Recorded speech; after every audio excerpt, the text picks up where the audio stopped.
जी sir. जरूर।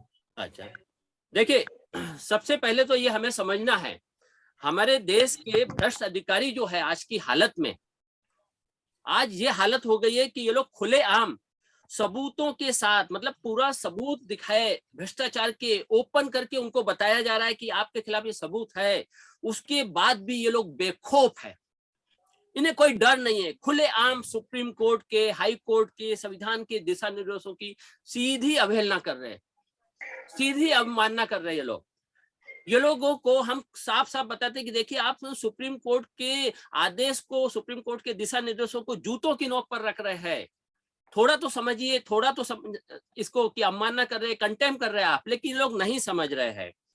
अब इसकी वजह से अब हमें ये नजर आ रहा है, हम एक्टिविस्ट लोगों को, जहां तक हम सभी को नजर आ रहा है कि अब इनको चेतावनी देनी होगी कि अगर आप लोग ने ये अवहेलना, ये अवमानना जारी रखी लगातार, तो हम आपको भ्रष्ट भूषण अवार्ड सम्मान से सम्मानित करेंगे।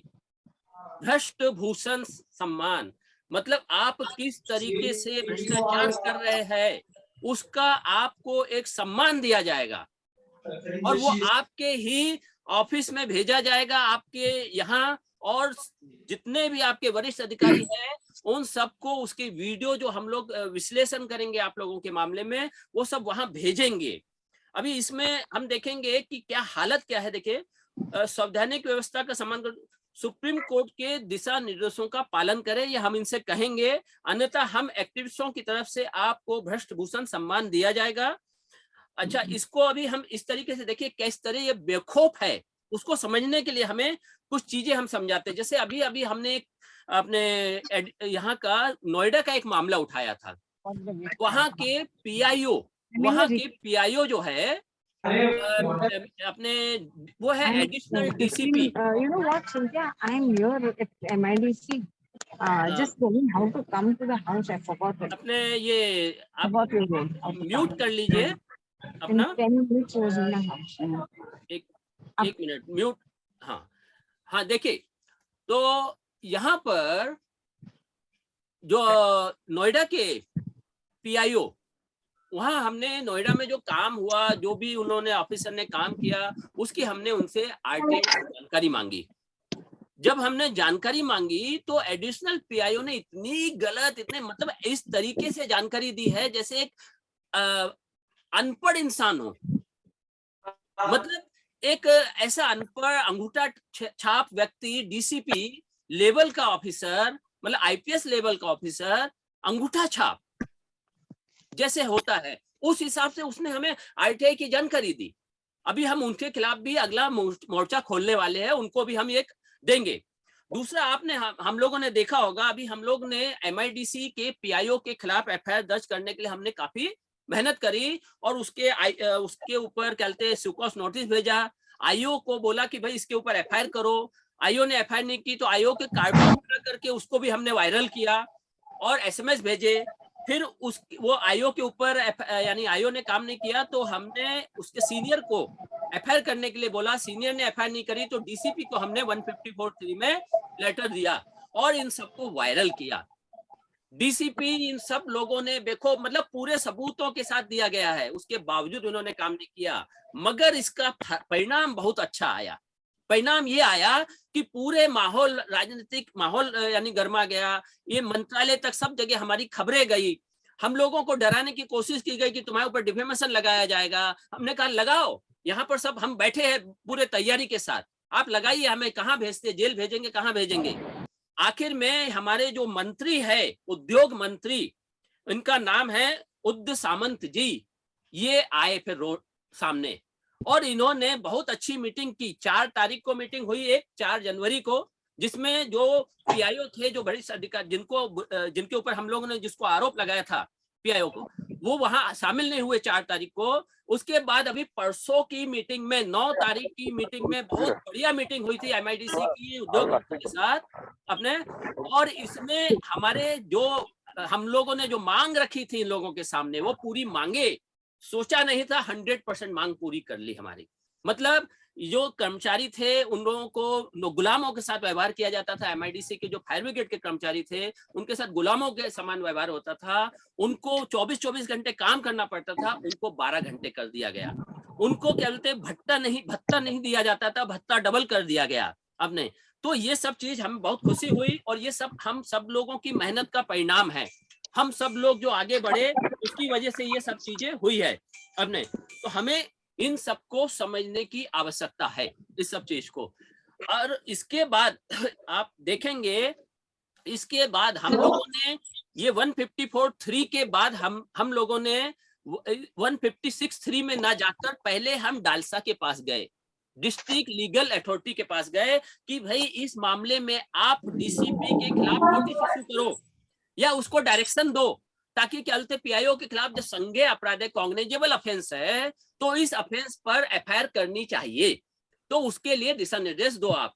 तो इन्होंने हमारी वो बात तो नहीं मानी। उन्होंने कहा कि अपने डिस्ट्रिक्ट जो थे सेक्रेटरी सेशन जज, उन्होंने हमसे कहा कि भाई हमारे को अभी ये सुमोटो लेने का अधिकार नहीं है, मगर हम आपको, क्योंकि आपके पेपर आपके सब पढ़े हैं, तो उसके बेस पर हम चाहेंगे कि ये लीगल, हमारे जो लीगल टीम है, वकील हम देंगे इस मामले में आपको। तो वहां से हमें वकील मिल रहा है जो 156(3) का केस डीसीपी सीनियर और आईओ के खिलाफ लड़ेगा। तो ये हमारी जीत है, हम सबकी जीत है। ये सब हम लोग जिस ढंग से कर रहे हैं काम, उसमें हमें जीत हासिल हो रही है। हाँ, तो हमें ये आगे बढ़ना है। अब आगे देखिए, यहाँ पर ये जो हम लोगों की एकजुटता और जिस प्रकार से हम लोग काम कर रहे हैं, हम लोगों को देखिए, जो सच है, सुप्रीम कोर्ट में हमारे संविधान में साफ लिखा, जो सच है, सच बोलने में आपको डरने की जरूरत नहीं है। सुप्रीम कोर्ट ने साफ कहा है कि इन नेताओं को, जो नेता है जिनके ऊपर केसेज है, उन सबको कहा है अपने वेबसाइट पर सबके बारे में लिखो, उनके ऊपर कितने क्रिमिनल रिकॉर्ड है, क्या नहीं, सारी जानकारी दो। ये सारी जानकारी रखने को कहा है, लेकिन ये लोग नहीं रख रहे। तो हम लोग तो कम से कम इस काम को कर सकते हैं। हम इन भ्रष्ट अधिकारियों के बारे में पूरी जानकारी तो ले सकते हैं, उसका विश्लेषण कर सकते हैं। जो जानकारी, जो काम उनको करना चाहिए, ये जितने भी डिपार्टमेंट विभाग जो भी खुले हैं, चाहे वो बीएमसी का हो, चाहे पुलिस का हो या कोई भी हो, इन सबकी जिम्मेदारी है वो काम करने की। जो लेटर हम देते हैं, जो काम करने के लिए हम देते हैं, अगर वो लोग काम नहीं करते तो फिर ये विभाग खोलने की जरूरत क्या है हमें। तो उसी प्रकार से अब हम आते हैं आज के मुख्य सब्जेक्ट पर, बीएमसी, भ्रष्टाचार की गढ़ है ये।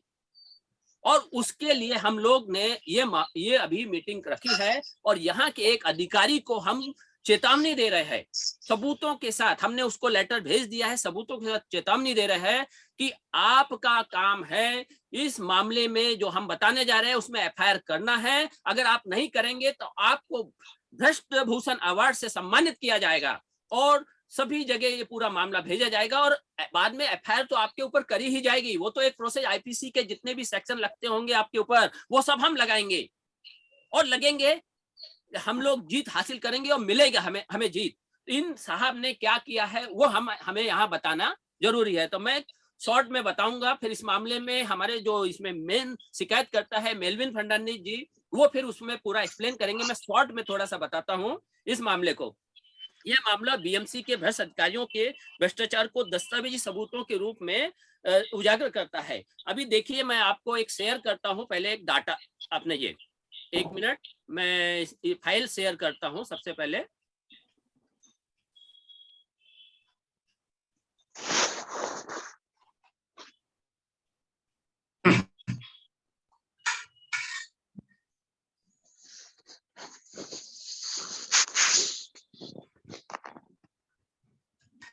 हाँ देखिए, शर्मा जी की फोटो नहीं आ रही। हाँ देखिए, ये मैं शर्मा जी आपकी फोटो नहीं आ रही। क्या हुआ? आपका वीडियो, आपकी फोटो मैं बोल रहा हूँ, आपका वीडियो नहीं आ रहा है। हाँ, वीडियो नहीं है, मैं इसको इसकी शेयर करी है मैं यहाँ पर डेस्कटॉप, ये फाइल में शेयर कर रहा हूँ, है ना। अच्छा। तो यहाँ पर एक चीज मैं आपको बताना चाहूंगा, इसको देखने की जरूरत है जी। एक मिनट है।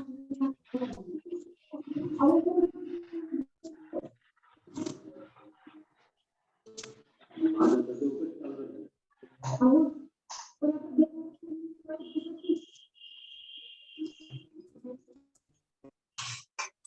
देखिए, ये एक इसको देखने की जरूरत है आपको।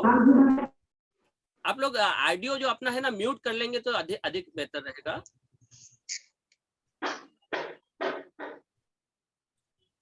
हाँ, ये देखिए, ये एक ओसी दी गई है 2008 में, एक बिल्डिंग की ओसी दी गई है 2008 में।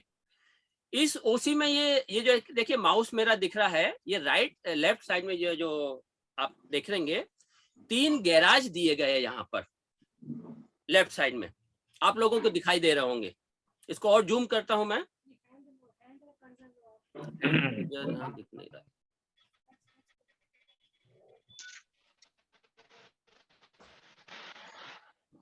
तो यहाँ पर ये जो 3 गैराज दिखाई दे रहे हैं, ये ओसी का मतलब होता है आपकी बिल्डिंग कंप्लीट हो गई पूरी, और अधिकारी लोग पूरा स्ट्रक्चर पूरा इसका इंस्पेक्शन करेंगे। इंस्पेक्शन करने के बाद आपके प्लान को फाइनल कर कर आपको बताएंगे कि हाँ ये आपका सब कुछ कंप्लीट हो चुका है। और उसके बाद आप यानी आप सामने सेल कर सकते हैं, पोजीशन दे सकते हैं सामने अपने जिनके जो भी प्लेट लेना चाहते हैं उन लोगों को। तो ये ओसी दिया गया है किसके? बीएमसी के अधिकारियों द्वारा। बीएमसी के अधिकारियों द्वारा ये ओसी दिया गया है इसको। अब अगर थोड़ा ऊपर लीजिए, थोड़ा सा इसमें, हाँ इसमें आप एक्सप्लेन कीजिए थोड़ा सा मेलविन जी इस चीज को। ये जरा ऊपर लीजिए राइट में। अभी सब लोगों ने तीनों गैराज देखे हैं। This is the compound wall and open 3 open parking spaces है 10, 11, 12 which actually is supposed to be illegal because you cannot give any open spaces for approval. एक यहाँ पर एक डेट है सर, यहाँ पर इसको थोड़ा बड़ा करिए 23 दिसंबर 2008। 20 यहाँ पर लेफ्ट साइड में? नहीं सर, यहाँ पर ऊपर, ये यहाँ आप राइट में जाइए, ऊपर राइट में। ओके राइट, हाँ जी। यहाँ नहीं सर, और राइट पर, राइट है। हाँ ये देखो, यहाँ पर आपको डेट दिख रहा है। हाँ ये this is a completion plan 23 दिसंबर 2008। बराबर 23 दिसंबर 2008 का ये कंप्लीशन प्लान है ना? हाँ जी, हाँ जी। फुल ऑक्यूपेशन सर्टिफिकेट हमें इस तारीख को मिला था। बराबर, मतलब इस तारीख को मिला था और उसमें ये पूरी बिल्डिंग का ये पूरा बन गया था। लेकिन ये 3 गैराज जो है और भी कई चीजें नहीं बनी थी, फिर उसके बावजूद ये प्लान पास कर दिया गया। जी बराबर, मैं सही कह रहा हूँ मेलविन जी? जी बिल्कुल। यानी इसका सीधा मतलब इस बारे में हम बाद में अलग से सेशन रखेंगे, लेकिन शॉर्ट में मैं बताता हूं इसमें कि यहाँ पर सीधे वो ऑफिसर 400 BC में और जो भी आईपीसी के सेक्शन बनते हैं वो यहाँ पर लगते हैं इन लोगों के ऊपर। मतलब इतना खुला भ्रष्टाचार है यहाँ पर, उस चीज को हमें सबको समझने की जरूरत है ये चीज। तो ये तो हो गया हमारा यहाँ पर। हाँ मेलविन जी दिखाई दे रहा है? जो सब्जेक्ट मैटर में दिख रहा है, क्या हुआ? एनक्लोज प्राइवेट गैराज नंबर 1 इन स्टिल्ट ऑफ द एग्जिस्टिंग बिल्डिंग। आप मैप की तरफ जाइए, मैप। हाँ ठीक है, अभी मैप देखते हैं हम, एक मिनट। हाँ यहाँ प्लेट, हाँ अभी आप इसको थोड़ा सा जूम करिए, नंबर 1 लेफ्ट में। नंबर 1 थोड़ा इधर ही है, यहाँ पर ये। ओके, अभी जो लेफ्ट में, दिस इज स्टिल्ट नंबर 1। ये गैरेज, इसका उन्होंने प्रस्ताव रखा है इसका, बस बिल्कुल, बस। हाँ मतलब देखिए कि ये ओसी मिल चुका है। मतलब ओसी कब मिलेगा? जब ये सब कुछ जो दिखाई दे रहा है मैप में वो बन चुका है, तब ओसी मिलेगा आपको। बराबर ना मेलविन जी? बिल्कुल जी, है ना? और हाँ जी। इसके जब ये बन चुका है ऑलरेडी, तो इसी के लिए प्रस्ताव दिया जा रहा है दूसरे पेपर में फिर से अगले साल, है ना? अपने 6 जून 2009 को, 3 जून 2009 में, है ना? जी, तो ये खेल मतलब आपके सामने दस्तावेज है। इन लोगों को, इन ऑफिसरों को, मतलब ये क्या, या अनपढ़ है क्या, या क्या कर रहे हैं ये? जो ये यहाँ पर बहुत बड़ा भ्रष्टाचार का खेल है। इन जैसे अधिकारियों को बीच चौराहे पर जूतों से मारना चाहिए। सही बात तो ये है ना मेलविन साहब? बिल्कुल ये तो बिल्कुल मतलब ओपन है ना ये चीज। इसको कहाँ से, कहीं इसमें कंफ्यूजन है क्या, कि भाई नहीं ये ऐसा नहीं या वैसा है, कोई ऐसा कंफ्यूजन वाला कलर होते हैं ना, जैसे कि नारंगी है, थोड़ा ऑरेंज है, तो हम कह सके कि नहीं समझ में नहीं आ रहा। यहाँ तो क्लियर कट समझ में आ रहा ना ये चीज। तो ये जो भ्रष्टाचार का है, हमें उसी चीज को समझने की और सबको समझाने की जरूरत है कि इन भ्रष्ट अधिकारियों को किस तरीके से हमें सामने लाना है। अब आते हैं हम अगली चीज पर। तो ये हो गया, ये इन्होंने प्रपोजल दिया। अब ये प्रपोजल जो दिया उसके ऊपर हम आएंगे। देखिए प्रपोजल में इन्होंने जो लिखा है, चावल बन जाते क्या कहते हैं। देखिए प्रपोजल में, ये प्रपोजल जो है, प्रपोजल में 9 डॉक्यूमेंट लगाए हैं इन लोगों ने। हाँ मेलविन जी। हाँ मैं बता रहा हूँ। हाँ ये देखिए 9 डॉक्यूमेंट लगाए हैं। 9 डॉक्यूमेंट पहले आप ये बोलिए जी। हाँ। ठीक है, अच्छा इसको मैं दूसरी जगह बताता हूँ, जो हमने कंप्लेंट लेटर में इस चीज को लिखा है तो थोड़ा और आसान हो जाएगा। मैं वहां आता हूँ पहले, है ना। हाँ जी। तो आसान रहेगा अपने लिए। ठीक है, ये है कंप्लेंट। ये प्रपोजल तो हमने देखा दिया आपको, डॉक्यूमेंट है, दस्तावेज है। अब ये हम प्रपोजल, आप मेलविन जी बताइए क्या है ये। मैं बता रहा हूँ। हाँ अभी कैसे ये पहला जो प्रस्ताव है, नोटिस अंडर 337, ये उन्होंने भेजा है बगैर तारीख के, बिना तारीख के, मतलब इसमें तारीख ही नहीं डाली आपने, है ना।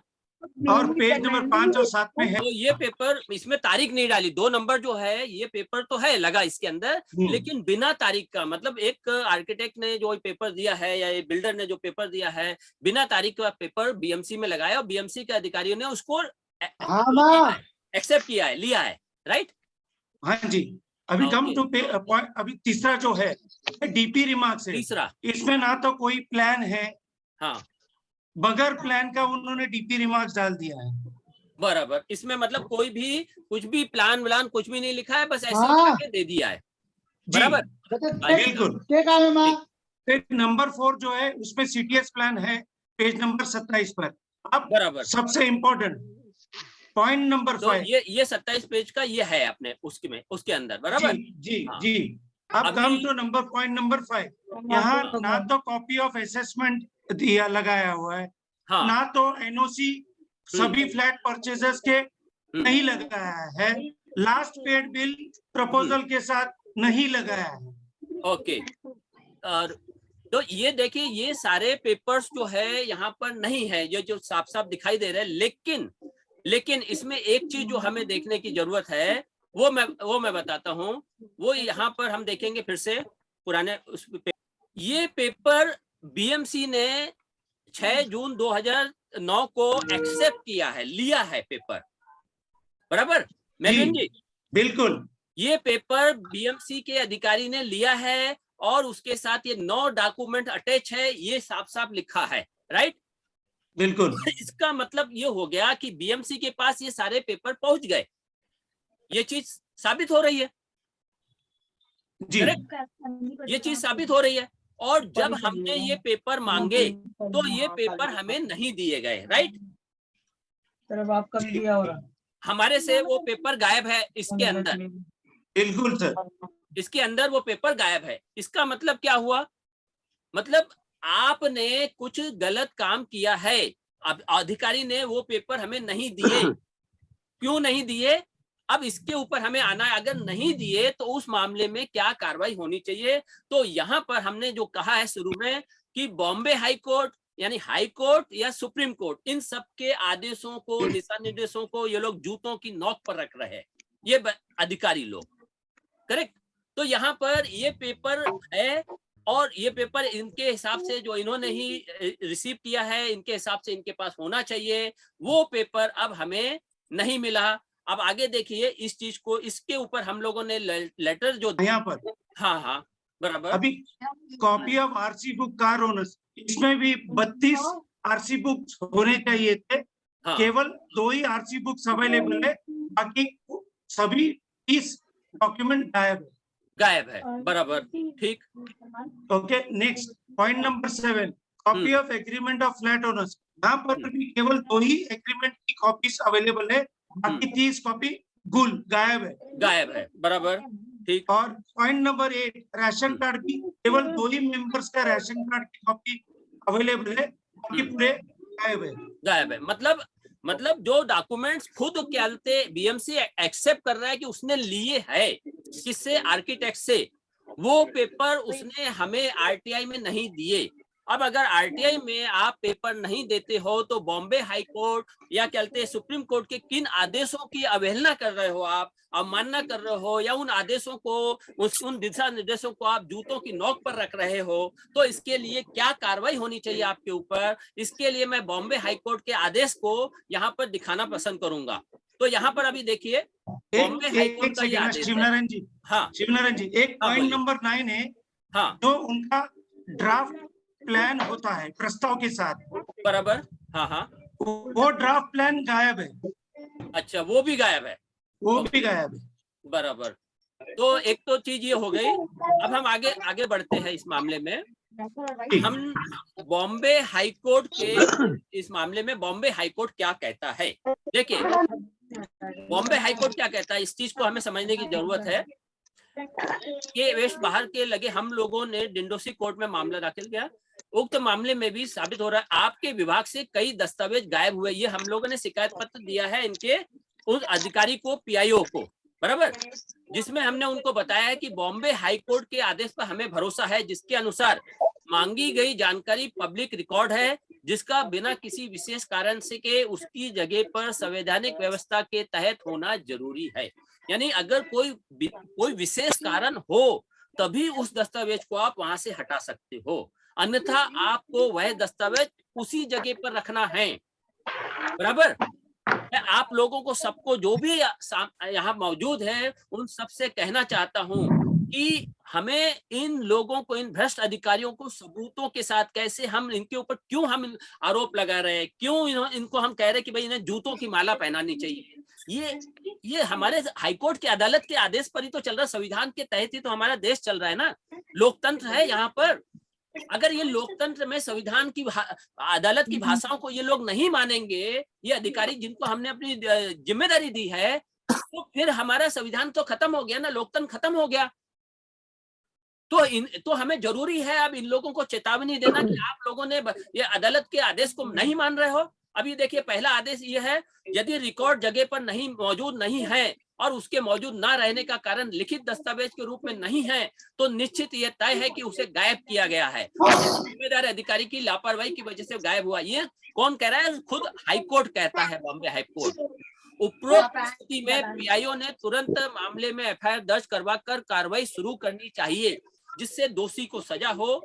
बॉम्बे हाईकोर्ट का ये आदेश जो है विवेक विष्णुपंत कुलकर्णी के मामले में है। इसमें इन्होंने देखिए 3 नंबर पॉइंट में पैरा जो हमने सब मेंशन किया हुआ है, the case in hand as is a classic example as to how the government officer for protecting their fellow officer. मतलब ये क्या है, नीचे मैं हिंदी में बताता हूँ के अनुसार आदेश में माननीय जज साहब ने एक तरीके से उन लोक सेवकों यानी पीआईओ को लताड़ते हुए कहा है कि यह मामला एक उत्कृष्ट उदाहरण है कि कैसे सरकारी अधिकारी अपने साथी अधिकारियों की सुरक्षा के लिए सूचना का अधिकार अधिनियम 2005 के अधिनियम के पीछे विधायिका के मूल इरादे को विफल करते हैं।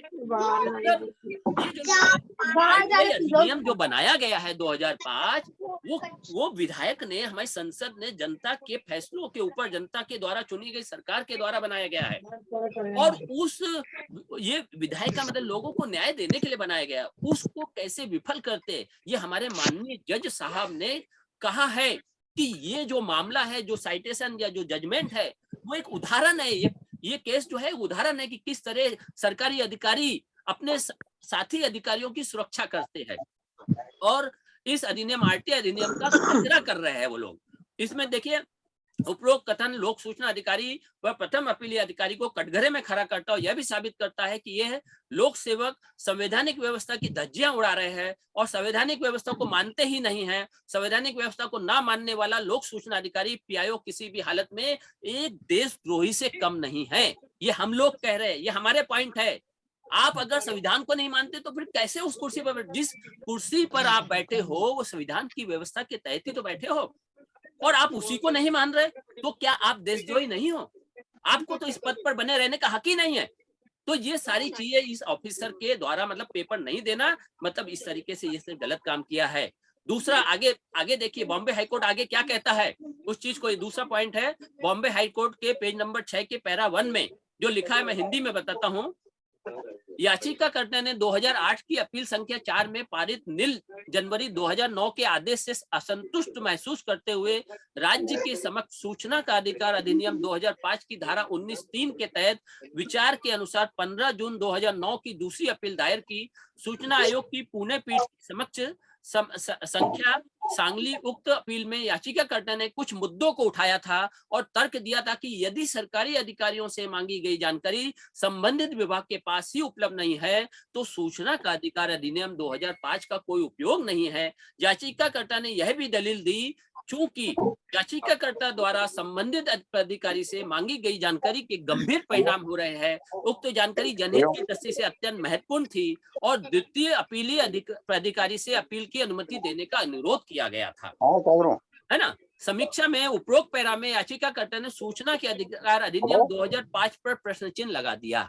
मतलब जो ये जो मामला है उस मामले में हेलो हाँ, इस मामले में पेटिशनर ने उंगली उठाई है किसके ऊपर, 2005 पर आरटीआई के अधिनियम पर उंगली उठाई है। तो ये जो चीज है ये बॉम्बे हाईकोर्ट में साफ-साफ चल रही है। फिर उसके पेज नंबर 8 के पैरा 1 को देखेंगे हम अगर, तो उसमें देखिए क्या लिखा है। प्रतिवादी संख्या 2 ने अपने 18 अगस्त 2011 के फैसले और आदेश में, ये म्यूट कर दो जिन बाकी का ना मैं यह भी निष्कर्ष निकाला है कि जिन दस्तावेजों के संबंध में याचिकाकर्ता द्वारा जानकारी मांगी गई थी उन्हें संरक्षित करने की आवश्यकता थी क्योंकि वे सार्वजनिक दस्तावेज थे। महाराष्ट्र पब्लिक रिकॉर्ड एक्ट 2005 ये देखा गया कि यह तथ्य कि उक्त सार्वजनिक रिकॉर्ड उपलब्ध नहीं है गंभीर था। मतलब कहा गया कि ये अगर नहीं है तो बहुत गंभीर मामला है। ये कौन बोल रहे हैं? ये राज्य के महत्वपूर्ण निर्णयों के संबंध में नागरिकों को सूचना देने से इनकार करने के बराबर है। मतलब साफ साफ कहा गया है कि अगर दस्तावेज वहां नहीं है तो ये तो गंभीर मामला है और एक तरीके से ये नागरिकों को आरटीआई के तहत सूचना नहीं देने का यानी इनकार करने के बराबर है। प्रतिवादी संख्या 2 ने आदेश के अपने सक्रिय भाग में याचिकाकर्ता की अपील की अनुमति देते हुए प्रतिवादी संख्या 3 को एक विशेष टीम बनाने और 13 सितंबर 2011 को या उससे पहले उक्त फाइल का पता लगाने और राज्य को एक रिपोर्ट प्रस्तुत करने का निर्देश दिया था। मतलब इन्होंने कहा था, कौन, प्रथम अपीलेट ने। और सूचना आयोग और प्रतिवादी संख्या 2 द्वारा यह भी निर्देशित किया गया था कि यदि उपरोक्त फाइल का पता नहीं लगाया जाता है या उपलब्ध नहीं कराया जाता है तो उस घटना में, जैसा कि महाराष्ट्र पब्लिक रिकॉर्ड एक्ट 2005 के तहत अपेक्षित रिकॉर्ड नहीं रखा गया था, यह इनकार करने के बराबर है। याचिकाकर्ता को जानकारी दी गई और इसलिए महाराष्ट्र पब्लिक रिकॉर्ड एक्ट 2005 के तहत अपराध दर्ज करके सभी संबंधितों के खिलाफ कार्रवाई शुरू करने का निर्देश दिया गया। श्री सुरेश काकानी को विशेष रूप से उनके नाम का उल्लेख करते हुए उक्त निर्देश जारी किया गया था। यह भी निर्देश दिया गया था। मतलब यहाँ पर सेकंड अपीलेट ने ये तो कहा कि भाई ये रिकॉर्ड लाना है और इसके ऊपर आप नहीं तो एफआईआर दर्ज कीजिए और इसका डाटा बाहर लाया जाए, ये लिखा हुआ है साफ साफ। उपरोक्त पैरा में प्रतिवादी संख्या 2 ने साफ साफ कहा है कि यदि महाराष्ट्र पब्लिक रिकॉर्ड के तहत सार्वजनिक रिकॉर्ड उपलब्ध नहीं है तो यह गंभीर मामला है और ऐसी स्थिति में प्रतिवादी संख्या 2 के द्वारा प्रथम अपीलीय प्राधिकारी का नाम लेते हुए आपराधिक मामला दर्ज करने का निर्देश दिया गया था और रिपोर्ट प्रस्तुत करने के लिए कहा गया था। ये हो गया। मतलब हमारे जो सूचना आयोग जो SIC उन्होंने साफ साफ कहा था कि भाई इस मामले में एफआईआर दर्ज करो अगर यहाँ नहीं है। तो हमारे इस मामले में भी सामने वाले ने दस्तावेज नहीं दिए, ये साफ साफ साबित हो रहा है। मतलब एक अपराध हुआ है, एफआईआर होनी चाहिए। अब इसी मामले में बॉम्बे हाईकोर्ट ने आगे क्या कहा है ये देखिए, पेज नंबर 9 के पैरा 2 को। यहाँ पर हिंदी में हम बोलते हैं, चूंकि प्रतिवादी संख्या 3 यानी प्रथम अपीलीय प्राधिकारी ने प्रतिवादी संख्या 2 यानी राज्य सूचना आयोग द्वारा पारित आदेश दिनांक 18 अगस्त 2008 का आदेश का पालन नहीं किया। याचिकाकर्ता ने संविधान के अनुच्छेद 226 के तहत इस न्यायालय का दरवाजा खटखटाया है। परमादेश की एक रिट या एक निर्देश के लिए कि प्रतिवादियों को राज्य सूचना आयोग पुणे द्वारा पारित आदेश को लागू करने के लिए निर्देशित किया जाता है। प्रतिवादी संख्या 2 यहाँ दिनांक 11 अगस्त 2011 की अपील संख्या के भीतर। मतलब ये जब एफआईआर दर्ज करने को प्रथम अपीलीय अधिकारी को बोल दिया गया था राज्य सूचना आयोग के द्वारा, उसके बावजूद भी उस आदेश का पालन नहीं किया गया, तो मजबूर होकर पेटिशनर को 226 आर्टिकल 226 के तहत हाई कोर्ट का दरवाजा खटखटाना पड़ा था। ये जानकारी दी गई है इसके अंदर। आगे देखिए, अभी बॉम्बे हाई कोर्ट के पेज नंबर 12 के पैरा नंबर 1 की लाइन नंबर 9 और 14 को देखना है हमें, जिसके अनुसार याचिकाकर्ता ने आगे तर्क दिया है कि परिणामी कार्रवाई के अलावा न केवल फाइल का पता लगाने के लिए बल्कि इसके गायब होने के लिए जिम्मेदार व्यक्तियों की पहचान करने के लिए भी पुलिस के हाथों जांच आवश्यक है। मतलब ये जो जानकारी कि गायब हुई, क्या हुआ क्या नहीं हुआ, उस सब की जांच पुलिस के हाथों होनी चाहिए, ये पेटिशनर बोलता है इसके अंदर। यानी याचिकाकर्ता ने वर्तमान मामले में शामिल मामले की गंभीरता पर भी चिंता जताई है। ठीक है, अभी आगे देखिए, Bombay high court page number 13 के पेज नंबर 3 और 4 को देखेंगे हम। इसमें क्या कहता है? इसमें है प्रारंभ में राज्य सरकार का सामान्य प्रशासन विभाग यूएलसी अधिनियम 1976 से संबंधित मामलों को देख रहा था।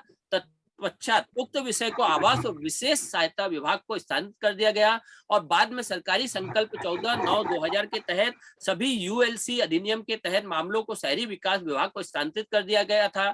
चूंकि उक्त विषय को कर्मचारियों कार्यालय के रिकॉर्ड के साथ स्थापित कर दिया गया था, इसलिए यह बताना मुश्किल है कि याचिकाकर्ता द्वारा मांगे गए दस्तावेज किस समय पर सही समय पर खो गए थे। मतलब ये कौन कर रहा है? ये खुद ही, मतलब उनका डिपार्टमेंट ही खुद ही कार्य कर रहा है और बता रहा है कि भाई ऐसे ऐसे हमें समझ में नहीं आ रहा किसने खोए, किस समय पर खोए ये पेपर। ऐसा कहकर उसने जिम्मेदारी को टालने यानी जिम्मेदारी से पीछे हटने का काम किया है। अभी अगला पेज देखिए, अगला बॉम्बे हाईकोर्ट का पेज नंबर 14 के पैरा नंबर 2 को देखें। ऊपर वर्णित परिस्थितियों के आलोक में नम्रता पूर्वक प्रस्तुत किया जाता है कि इस विभाग के लिए प्रश्नगत दस्तावेजों के गुम होने के लिए स्टाफ के किसी भी सदस्य पर जिम्मेदारी तय करना बहुत मुश्किल हो गया है। मतलब क्या हो गया? वहां पर कहा जा रहा है, यानी यहाँ पर जो सूचना आयोग ने कहा था कि एफआईआर दर्ज करो और कार्रवाई करो, जो भी गुम हुए दस्तावेजों को बाहर लाओ, मगर इन लोगों ने खुद अंदर ही अंदर इंक्वायरी करी, अंदर ही अंदर काम किया और कहा और रिपोर्ट बना दी कि हमें समझ में नहीं आ रहा है कि कौन किसने गुम किए, कैसे गुम हुए, ये तय नहीं कर पा रहे। ये चीज इन्होंने कही है, मतलब खुद ही इन्होंने अपनी जांच की है। ये चीज इस अपने पिटीशन में दिखाई दे रही है। अब आगे देखिए, बॉम्बे हाई कोर्ट का अगला पेज नंबर 15 के पैरा नंबर 1 को देखें। इसमें क्या बताया जा रहा है? इसमें कहा जा रहा है कि नम्रता पूर्वक, मतलब पेटिशनर प्रस्तुत कर रहा है कि महाराष्ट्र लोक अभिलेख अधिनियम 2005 की धारा 8 के अनुसार उक्त अधिनियम के तहत निर्धारित के अलावा किसी अन्य तरीके से किसी भी सार्वजनिक रिकॉर्ड को नष्ट नहीं किया जाएगा। ये साफ साफ हमारे को ये जो अपने पब्लिक रिकॉर्ड है 2005 की धारा 8 कहती है कि किसी भी सार्वजनिक रिकॉर्ड को नष्ट नहीं किया जाएगा। धारा 8 के प्रावधानों का उल्लंघन करने वाला कोई भी व्यक्ति धारा 9 के प्रावधानों के अनुसार दंड के लिए उत्तरदायी है। ये जो हम जो बीएमसी का भी मामला ला रहे हैं उसमें भी ये प्रावधान लगता है ना। तो मैं पिटीशनर कह रहा है, मैं विनम्रता पूर्वक कहता हूं कि चूंकि इस विभाग के किसी अधिकारी या कर्मचारी द्वारा जानबूझकर रिकॉर्ड को गलत करने या नष्ट करने का कोई प्रयास नहीं देखा गया, इसलिए विभाग ने उक्त धारा के तहत किसी भी, मतलब इन्होंने इंटरनल एक कार्रवाई करी, जांच की और जांच करके अपने सदस्य को इन्होंने अपराध मुक्त कर दिया, अपने अधिकारियों को इन्होंने निर्दोष साबित कर दिया। तो यहाँ पर इस तरीके से इसका ये समीक्षा भी की गई है।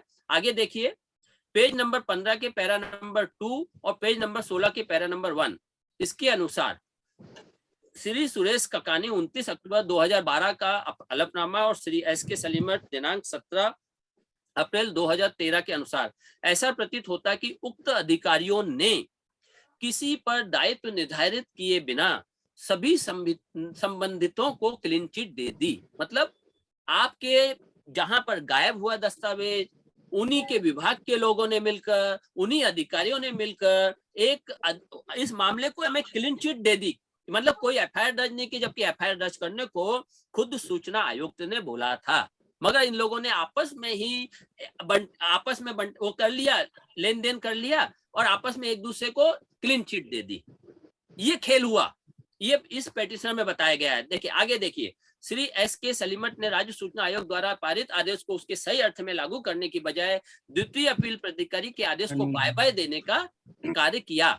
मतलब सेकंड अपील के जो हमारे SIC के आदेश को इन्होंने इस तरह बाय बाय कर दिया, उसको खत्म कर दिया, उसको नील कर दिया, उसको जीरो कर दिया इन लोगों ने। ये यहाँ पर बॉम्बे हाईकोर्ट के इसमें बताया गया है। ये मैं आप सबको, हम सबको समझने की जरूरत है कि हमारे दस्तावेजों को गायब करते हैं ये लोग, तो किस तरीके का खेल खेला जाता है, ये सब बॉम्बे हाईकोर्ट ने हमें बताया है और उसी चीज को उसके ऊपर उन्होंने फैसला दिया है। इसलिए इसको हमें सबको समझने की जरूरत है। हमें यह स्पष्ट रूप से प्रतीत होता है कि श्री सलीमत ने अत्यधिक उत्साह का प्रदर्शन करते हुए अन्वेषक और तथ्य खोजने वाले प्राधिकरण का कार्य अपने ऊपर ले लिया। मतलब वो इन्वेस्टिगेशन का काम इन्होंने अपने हाथ में ले लिया। कौन? जिनकी जिम्मेदारी कुछ और है। मतलब वो एक विभाग में आते हो, आप आते हो अपने विभाग में किसी प्रकार का कोई प्लान पास करने या कुछ और काम करने के लिए, मगर आप क्या कर रहे हो वहां पर? इन्वेस्टिगेशन का काम कर रहे हो, है?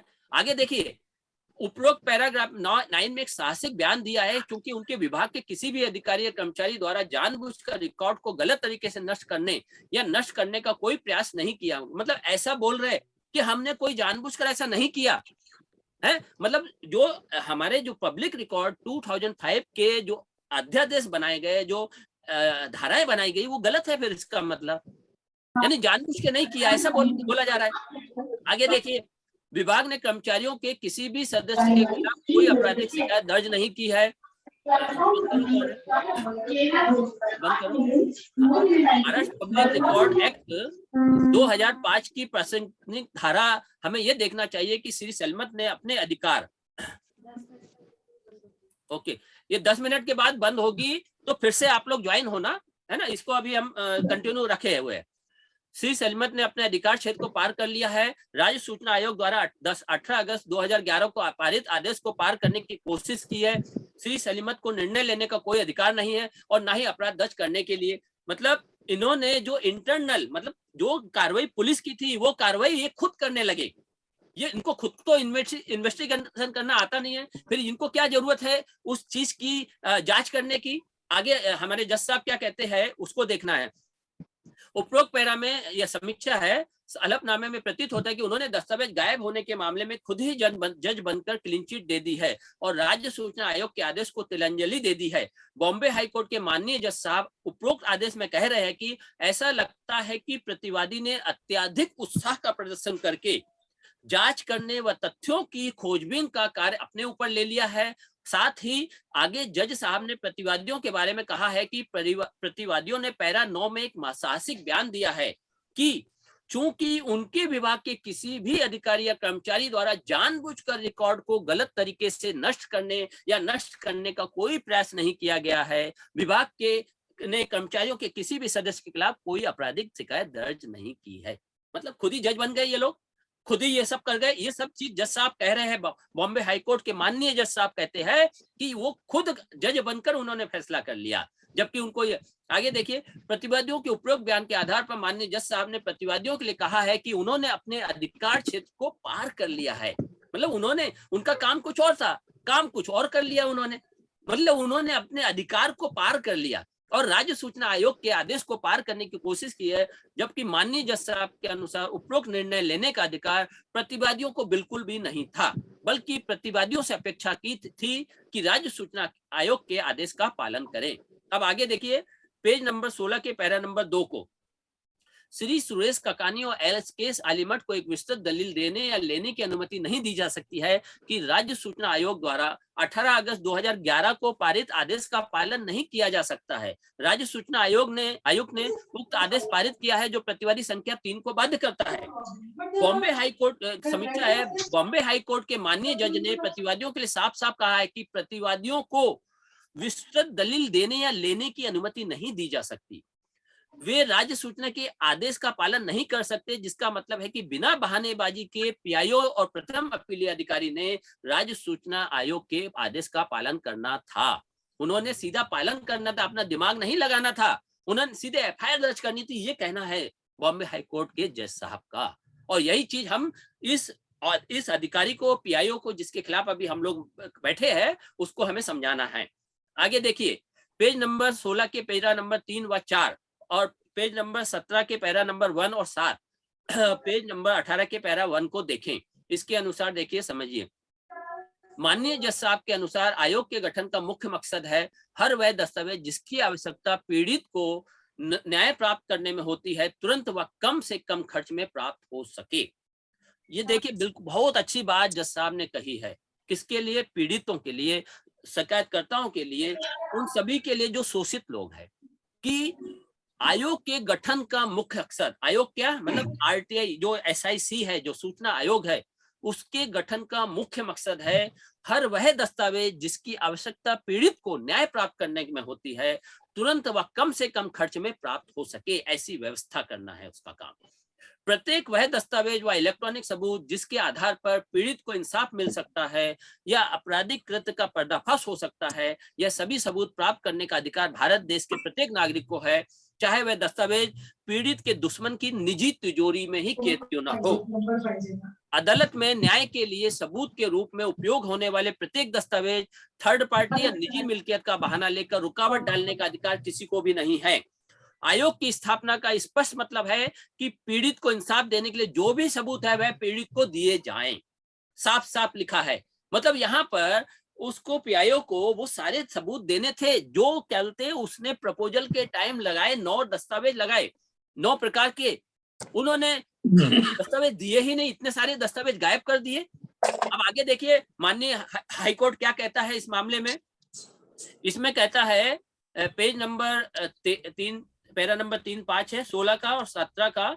इसमें विश्वसनीयता मतलब ये जो चीज को समझा रहे हैं उसको समझने की जरूरत है। ये हमारा सुप्रीम कोर्ट का है, ये सुप्रीम कोर्ट का जजमेंट है। उसमें बताया गया है कि आरटीआई का क्या मकसद है। इसमें पहला है विश्वसनीयता, मतलब दोनों पक्षों द्वारा, क्योंकि हम कोई भी मामला लेकर आगे जाते हैं, कहीं भी कोर्ट में जाते, अदालत में जाते, कहीं भी जाते, तो वो 2 पक्षों के बीच में होता है। एक पक्ष है, एक विपक्ष है। दोनों पक्षों द्वारा सूचना का अधिकार विवादों की सच्चाई का निर्धारण करने में अदालतों की सहायता कर सकता है। न्यायालय की भूमिका केवल कानून के प्रावधानों की व्याख्या करने तक ही सीमित नहीं है, बल्कि उसके समक्ष लगाए गए आरोपों की सत्यता और सच्चाई का निर्धारण करने तक भी है। अदालत इस कार्य को सही ढंग से तभी कर पाएगी जब दोनों पक्षों के पास सूचना तक पहुंच हो और उनके पास सूचना से संबंधित तर्कों और प्रतिवादी को संबंधित करने का अवसर हो। तो जनाब इन्होंने क्या कहा, दोनों पक्षों के पास सूचना की तक जो भी जानकारी है, उन दस्तावेजों तक जो न्याय दे सकते हैं उन तक पहुंच होनी चाहिए। ये चीज यहाँ पर सुप्रीम कोर्ट कहता है। हमारे को भी यहाँ पर हमने क्या दस्तावेज मांगे थे पीआईओ से, पीआईओ ने हमें दस्तावेज दिए। उन दस्तावेजों में एक प्रपोजल दिया गया जो बिल्डर की तरफ से सामने दिया गया है बीएमसी को, जिसमें 9 तरह के डॉक्यूमेंट्स लगे हैं। मगर वो 9 डॉक्यूमेंट्स के अंदर वो कई डॉक्यूमेंट गायब है, जिसमें एनओसी के डॉक्यूमेंट गायब है, आरसी बुक गायब है, जिसमें क्या बोलते राशन कार्ड गायब है। यानी ये सब चीज गायब कर दी गई। कैसे गायब कर दी गई? जबकि इनके जरिए ही तो सच्चाई तक पहुंचा जा सकता था। तो ये सारे पेपर जिसने भी गायब किए, तो यहाँ पर वही चीज बताई जा रही है कि ऐसे मामलों में क्या करना चाहिए। आगे देखिए, सुप्रीम कोर्ट कहता है निष्पक्ष सुनवाई, यानी चूंकि न्यायालय के फैसले का किसी व्यक्ति के जीवन और स्वतंत्रता पर दूरगामी प्रभाव पड़ता है, केवल यह उचित है कि एक वैध अपेक्षा है कि पक्षकारों को कार्यवाही में प्रभावी ढंग से भाग लेने के लिए सभी सहायता प्रदान की गई है। ये निष्पक्ष सुनवाई के लिए जरूरी है ना। मतलब जो भी है पक्षकारों को कार्रवाई में जो प्रभावी ढंग उनका सबका को सहयोग मिले, उनको न्याय में कहीं निष्पक्षता यानी कहीं ऐसा नहीं आना चाहिए किसी के साथ भेदभाव, वो नहीं होना चाहिए। ऐसे ही तीसरा पॉइंट है पारदर्शी और जवाबदेही। जांच एजेंसियों और न्यायिक संस्थान को पारदर्शी के माध्यम से जवाबदेह ठहराया जाता है, न कि कार्रवाई की अपारदर्शिता के माध्यम से। अपारदर्शिता पूर्वाग्रह और दंड से मुक्ति की संस्कृति को बढ़ावा देती है। ऐसे सिद्धांत जो पारदर्शिता के विरोधी है, यह अत्यंत महत्वपूर्ण है कि कानून के शासन पर आधारित देश में संस्थाएं उन प्रक्रियाओं को अपनाएं जो पारदर्शिता और जवाबदेही के लोकतांत्रिक सिद्धांतों को आगे बढ़ाती है। न्यायिक कार्रवाई की निष्पक्षता और पारदर्शिता के सिद्धांत खुले न्याय के सिद्धांत की आधारशिला है। यही कारण है कि एक फैसला करने वाले प्राधिकारी को अपने द्वारा पारित प्रत्येक निर्णय या आदेश के लिए कारणों को दर्ज करने की आवश्यकता होती है। हालांकि न्यायिक प्रक्रिया में पारदर्शी होने का कर्तव्य एक तर्कसंगत आदेश प्रदान करने पर और शुरू और समाप्त नहीं होता है। एक पक्ष को ऐसी जानकारी से वंचित रखना जो एक न्यायिक कार्य करने वाले प्राधिकरण के निर्णय को प्रभावित करती है, न्यायिक प्रक्रिया की पारदर्शिता को भी कमजोर करती है। यह संबंधित पक्ष और जनता को प्राधिकरण के निर्णयों की प्रभावी ढंग से जांच करने की क्षमता से वंचित करता है, क्योंकि यह एक सूचना विषमता पैदा करता है। ये सब कुछ सुप्रीम कोर्ट कह रहा है। अब आगे हम बॉम्बे हाईकोर्ट के आदेश पर वापस आते हैं, पेज नंबर 18 के पैरा नंबर 2 और 6 पर। इसमें देखिए हिंदी में क्या लिखा है, इसकी समीक्षा करी गई है। उपरोक्त पैरा में माननीय जज साहब साफ साफ कह रहे हैं कि किसी भी प्रकार के सार्वजनिक अभिलेख रिकॉर्ड को हटाने, नष्ट करने, विकृत करने या बदलने की स्थिति में उसकी बहाली के तत्काल उचित कार्यवाही करेगा, लिखित में रिपोर्ट प्रस्तुत करेगा और वरिष्ठ द्वारा दिए गए निर्देश के अनुसार कार्रवाई करेगा। मतलब किसी भी रिकॉर्ड को आप नष्ट नहीं कर सकते, विकृत नहीं। अगर विकृत होता है तो उसकी जानकारी वरिष्ठों को दो और उनके अनुसार कार्रवाई करो। ये सारी चीज उसके अंदर होनी चाहिए अगर कोई दस्तावेज नहीं मिल रहा है। अभी बॉम्बे हाईकोर्ट आगे क्या कहता है, देखिए उसमें समीक्षा में उपरोक्त पैरा में माननीय जज साहब साफ साफ कह रहे हैं कि किसी भी प्रकार के सार्वजनिक अभिलेख रिकॉर्ड को नियम व शर्तों के बिना नष्ट या निपटारा नहीं किया जाएगा, भले ही वह दस्तावेज 100 साल से भी अधिक पुराना ना हो। जबकि वरिष्ठ की राय नहीं होगी या इतनी खराब स्थिति में या अपठनीय स्थिति में ना हो। मतलब देखिए माननीय जज साहब ने क्या कहा है उसको समझिए। उन्होंने कहा है कि कोई भी रिकॉर्ड चाहे वो 100 साल से अधिक साल भी हो जाए, चाहे जितना पुराना हो जाए, तब तक पब्लिक रिकॉर्ड एक्ट 2005 की धारा 2G के तहत विचार किया गया है कि सभी संबंधित अधिकारियों को एक्ट 2005 के प्रावधानों के तहत सुरक्षित करना अनिवार्य था। माननीय जज साहब ने कहा है कि मामले में जांच किए जाने या दस्तावेज खोने के जिम्मेदार अधिकारियों को चिन्हित करने की जिम्मेदारी जांच एजेंसी को दी जानी चाहिए थी, जो आपराधिक कानून को गति देने के लिए बात थी। देखिए यहाँ साफ साफ कहा है, क्या चीज कही है उसको समझिए। यहाँ बॉम्बे हाईकोर्ट ने कहा है कि जांच किसे सौंपी जानी चाहिए। एक दस्तावेज खोया है, उसको कौन ढूंढ सकता है, वो कहां से? तो कानून को गति देने वाले मतलब पुलिस डिपार्टमेंट, वो लोग उसको ध्यान दे सकते हैं। एक कोई दूसरा नहीं कर सकता इस काम को। तो वो चीज उस और समय के तहत वो सारा काम करना चाहिए। आगे देखिए बॉम्बे हाईकोर्ट कहता है, उपरोक्त पैरा में माननीय जज साहब ने आदेश दिया कि तुरंत एफआईआर दर्ज करते हुए वरिष्ठ अधिकारी को 6 महीने में पूर्ण करने का आदेश दिया है। मतलब इसमें वरिष्ठ अधिकारियों से कहा गया तुरंत एफआईआर करो और कानूनी प्रक्रिया 6 महीने में पूर्ण करें। हमने भी ये लेटर जो भेजा है उसमें साफ साफ लिखा है कि अगर दस्तावेज जो गायब हुए हैं उस मामले में तुरंत एफआईआर कीजिए, तुरंत, और 6 महीने में कार्रवाई पूर्ण होनी चाहिए। ये चीज हमने साफ साफ लिखी है। तो ये इनका काम है पीआईओ का कि वो तुरंत एफआईआर दर्ज करने के लिए आगे बढ़े और कार्रवाई करे। ये खुद हाईकोर्ट का आदेश है। उस हाईकोर्ट के आदेश को अगर ये लोग नहीं मानते हैं तो इन्हें जूतों की माला तो पहनानी चाहिए। इन्हें भ्रष्ट भूषण अवार्ड से सम्मानित करना ही पड़ेगा हम लोगों को, क्योंकि ये बेखौफ होकर के काम कर रहे हैं। ये हमारे संविधान को नहीं मान रहे, तो क्या हमें इनको क्या छोड़ देना चाहिए? ये जो खेल चल रहा है पूरे देश में इन भ्रष्ट अधिकारियों का, ये खुलेआम चल रहा है। अभी इसको हम आगे देखें, इसमें आगे हमने क्या लिखा है, ललिता कुमारी का जजमेंट भी दिखाया गया है कि आपको आगाह किया जाता है कि आप संवैधानिक व्यवस्था के तहत पीआईओ के विरुद्ध तुरंत एफआईआर दर्ज करें। माननीय सुप्रीम कोर्ट के जजमेंट ललिता कुमारी की गाइडलाइन में साफ दर्ज है कि संज्ञेय अपराध में आपको अपना दिमाग नहीं लगाना है। दिमाग लगाने के लिए न्याय प्रणाली है, आपने खुद जज बनकर जजमेंट नहीं देना। ये माननीय सुप्रीम कोर्ट का आदेश है ललिता कुमारी का, जिसमें ये देखिए, if a discretion option or latitude is allowed to the police in the matter of registration of FIR। मतलब ये साफ साफ सुप्रीम कोर्ट कह रहा है, साफ साफ हाई कोर्ट कह रहा है, उसके बावजूद भी ये भ्रष्ट अधिकारी कार्रवाई नहीं करेंगे तो क्या इन्हें जूतों की माला नहीं पहनानी चाहिए? इन्हें भ्रष्ट भूषण अवार्ड से सम्मानित नहीं किया जाना चाहिए? ये सब चीजें हम आगे देखिए। माननीय सुप्रीम कोर्ट के आदेश में माननीय जज साहब ने साफ व स्पष्ट भाषा में एफआईआर दर्ज करने का कहा है। अब जनता की ताकत के लिए ऑस्ट्रेलिया के एक दूसरा मामले को भी हम इसमें बता देते हैं कि बाहर के देशों में क्या होता है। तो यहाँ पर एक ऑस्ट्रेलिया का हमने मामला रखा है जिसमें इस चीज को क्या लिखा गया, जनहित में खुलासा कानून।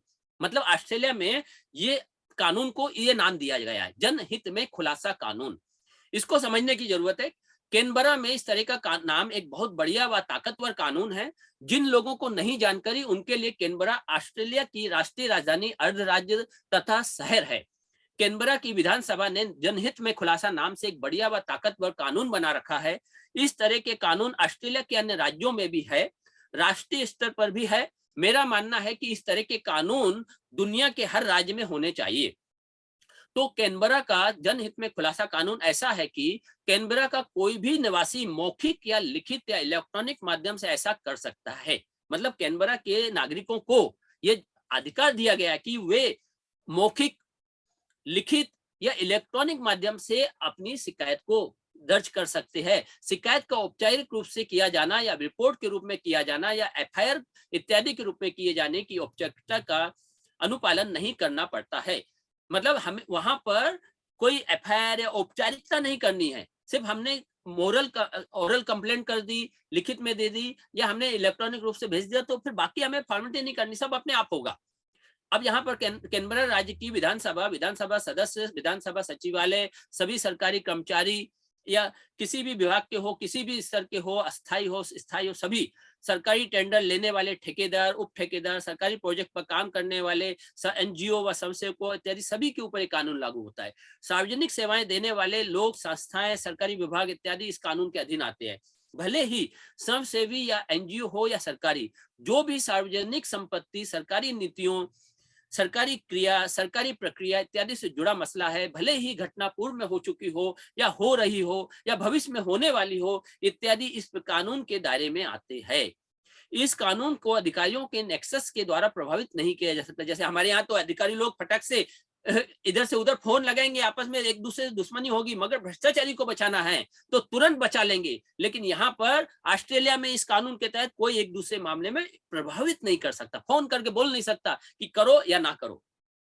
शिकायत को रद्द नहीं किया जा सकता है, शिकायत को लटकाया नहीं जा सकता है। अधिकारी या विभाग इत्यादि यह नहीं कह सकता है कि जांच की गई है, पाया गया कि कुछ गलत नहीं है। समय समय पर शिकायतकर्ता को की जा रही जांच की लिखित रिपोर्ट देते रहना होता है। यहाँ यानी कंप्लेंटेंट को जानकारी देना है। जबकि हमारे यहाँ पर क्या हुआ है मेलविन साहब, कि आपके उसमें तो कंप्लेंट आपने करी लेकिन वो आपको तो बताया नहीं और उसने उसके बिल्डर के सपोर्ट में मैटर ही बंद कर दिया, सी समरी दाखिल करके। ये हालत हमारे देश में है। मतलब शिकायतकर्ता को बताया ही नहीं जा रहा है, जबकि यहाँ पर ऑस्ट्रेलिया में बोला जा रहा है कि हमेशा जानकारी देते रहना है।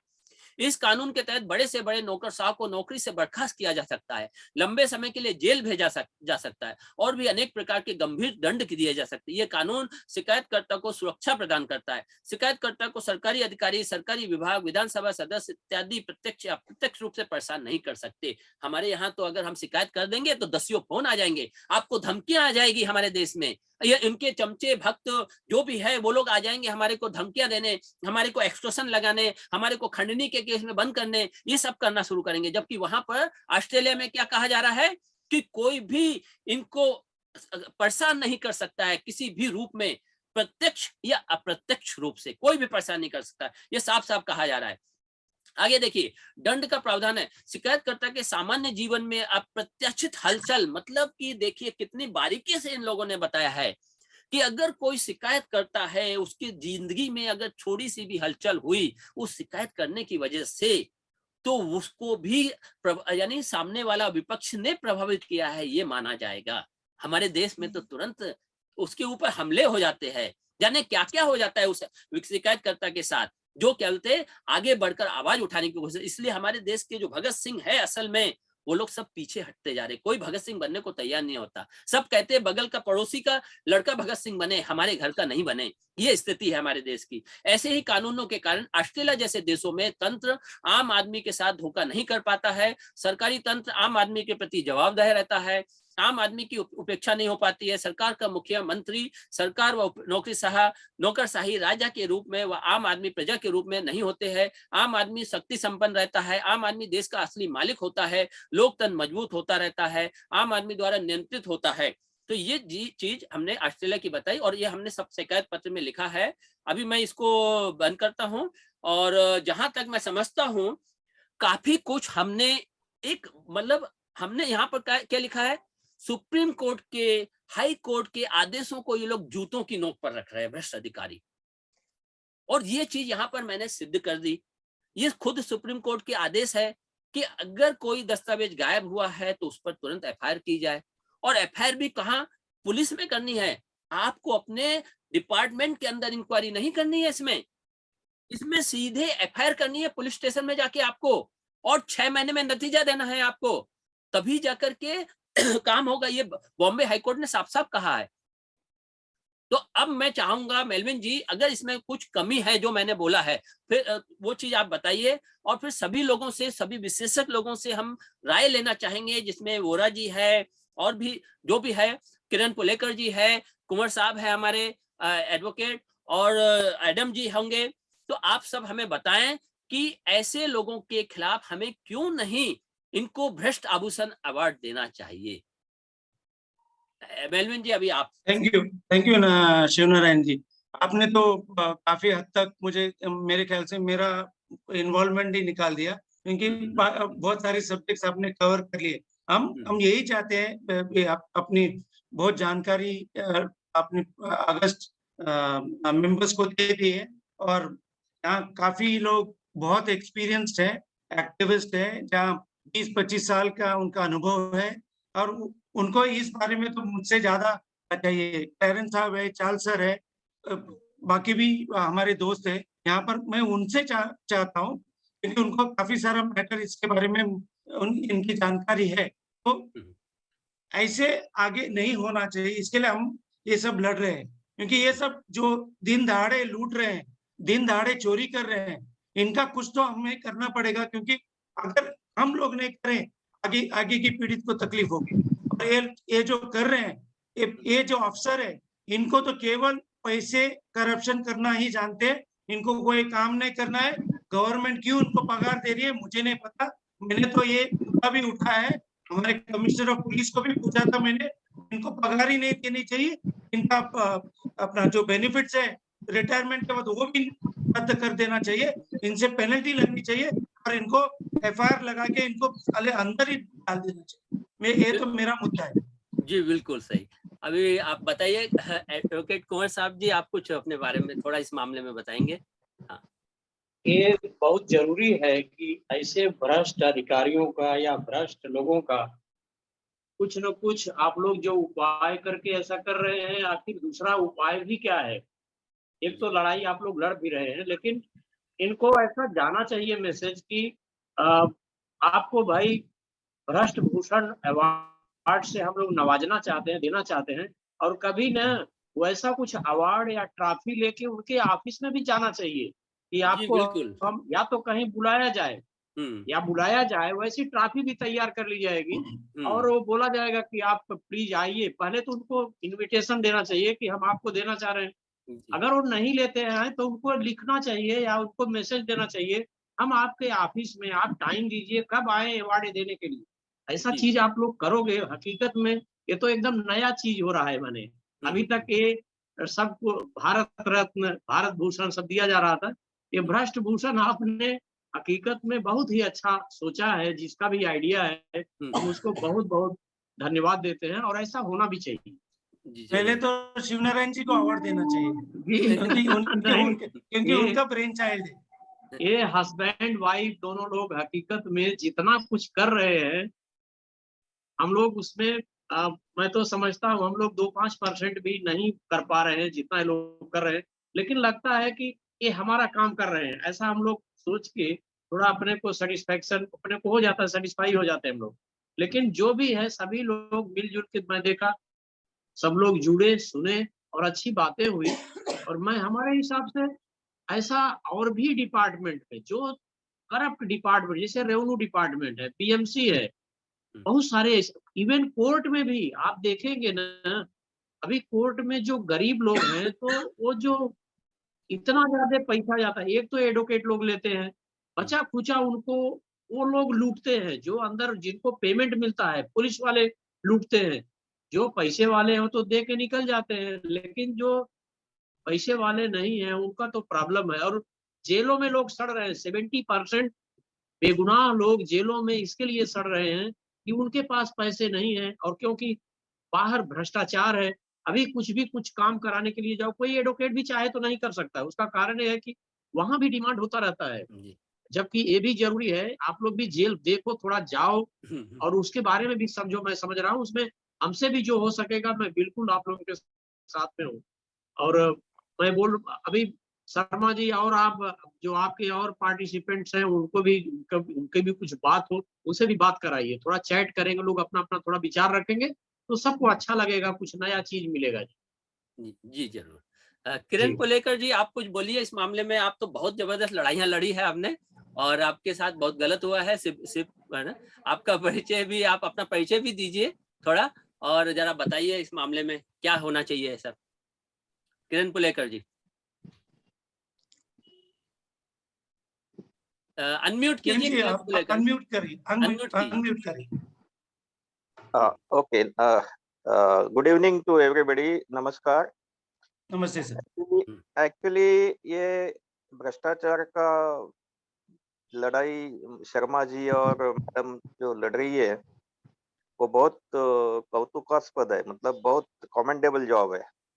और लेकिन अभी हम लोग ने, मतलब मैं यूनियन, मेरे कंपनी का यूनियन लीडर था, और कंपनी में होने वाला भ्रष्टाचार भ्रष्टाचार की आवाज, भ्रष्टाचार के विरुद्ध में जो आवाज मैंने उठाई थी, इसलिए मुझे 2017 में मेरा जॉब खोना पड़ा। तो ये तो मतलब चलते रहेगा, लेकिन मेरी बात ये एक समझ में नहीं आती कि मैं ये एक जो चीज बता दूं, आप ये किरण पुलेकर जी जो है हमारे देश की सबसे बड़ी कंपनी, बहुत बड़ी कंपनी है शिपिंग कॉर्पोरेशन, उसके यूनियन के वो रहे हैं, सेक्रेटरी रहे हैं, है ना किरण यस पुलेकर जी। यस यस यस, और हाँ हाँ, और मतलब बहुत ही मतलब अच्छी उनके नहीं, कर्मचारियों के लिए और बहुत बढ़िया लड़ाई लड़ी थी इन लोगों ने, इन्होंने। और लड़ाई लड़ाई लड़ाई इस बात पे थी हम्म कि ये लोग को कंपनी बेचनी थी। हम्म शिपिंग कॉर्पोरेशन प्राइवेटाइजेशन का ये ये था, उनका मकसद था। और जहां तक मैं यूनियन लीडर था, तो उनको ये अंदेशा था कि जब मैं अंदर रहूंगा तो प्राइवेटाइजेशन होगा नहीं। इसलिए मुझे 2017 में दूसरा फालतू कारण निकाल के टर्मिनेट किया गया है। वो केस मेरा हाई कोर्ट में चल रहा है, और 2017 में निकलने के बाद 2018 में ये लोग ने घोषित किया कि एससीए का प्राइवेटाइजेशन तुरंत किया जाएगा।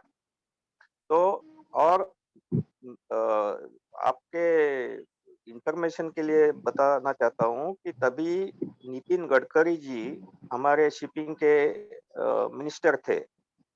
तभी उन्होंने एक लेटर एससीआई के मैनेजमेंट को लिखा कि मेरे साथ दूसरे मेरे एक दोस्त है राजा बासु करके, वो भी फाइटर है मतलब अभी भी। तो हम दोनों को निकाला गया, और नितिन गडकरी साहब ने लिखा था हमारे दोनों के बारे में कि अगर ये इनके अगेंस्ट मैनेजमेंट डिसिप्लिनरी एक्शन क्यों नहीं लेती। अभी हम ठहरे पब्लिक सेक्टर के कर्मचारी। अभी आप ये बात समझ लो कि शिपिंग कॉर्पोरेशन एक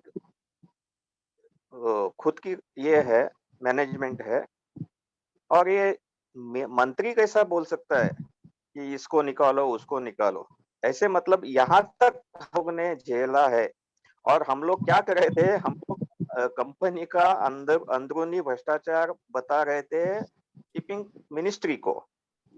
तो मतलब जिसको विसल ब्लोअर है उसको ही घर पे बिठाया गया। तो ऐसे हालत में हम लोग लड़ रहे हैं। तो हाँ, तो coming to the point, sorry for the diversion. इसमें क्या है कि ये जो मामला अभी हम लोग ने डिस्कस किया, शर्मा जी ने बहुत अच्छी तरह से समझाया सब इसमें। लेकिन मेन प्रॉब्लम यह है कि यहाँ हर जगह मतलब जैसे वकील साहब ने भी बताया, कोर्ट में बोलो या everywhere, there is nexus between political leaders and government officials और पुलिस, ये सबका एक नेक्सस है, वो नेक्सस तोड़ना बहुत मुश्किल है। इसलिए लोगों को ज्यादा अवगत करना या लोग जो पीड़ित है उनको इकट्ठा करना ये जरूरी है, क्योंकि ऐसे 10 लोगों को भी आप मैं शर्मा जी कितने भी अवार्ड देंगे ना, तो ये इतने निर्लज्ज लोग हैं कि इनको अवार्ड से कुछ पड़ी नहीं है। इनका खून गंदगी इनकी खून की गंदगी कभी जाएगी नहीं, ये मैं बोलता हूँ, क्योंकि ये लोग को ना ये लातों के भूत है, बातों से मानने वाले नहीं है। इसलिए जरूर है, हम लोगों को हाँ, सबको उतरना है, मगर क्या है, हमें कोशिश तो करनी है नहीं यहाँ पर। नहीं हाँ, शर्मा जी हमें हम मैं क्या सब, बोलता हूँ, ये हाँ, लोगों को इस ये जो अभी जैसे उस दिन मैंने एनआरसी का हम लोग का मसौदा के लिए एक अटेंड किया, अच्छी बात चल रही है वो। ऐसे लोगों को ज्यादा लिटरेट करना या अवेयरनेस लोगों के इसमें बढ़ाना, क्योंकि लोगों को क्या मालूम है, अभी मालूम ही नहीं कि एफआईआर कर सकते हैं, एफआईआर नहीं हुआ तो भी उसके अगेंस्ट कानून है, ये लोगों को मालूम नहीं है। ऐसे है कि ऐसा मतलब हम लोग जगह जगह पे इसका अवेयरनेस आप तो कर ही रहे हैं, लेकिन इसका ये फैलना चाहिए, ये जो मूवमेंट है वो आहिस्ता आहिस्ता ज्यादा फैलनी चाहिए।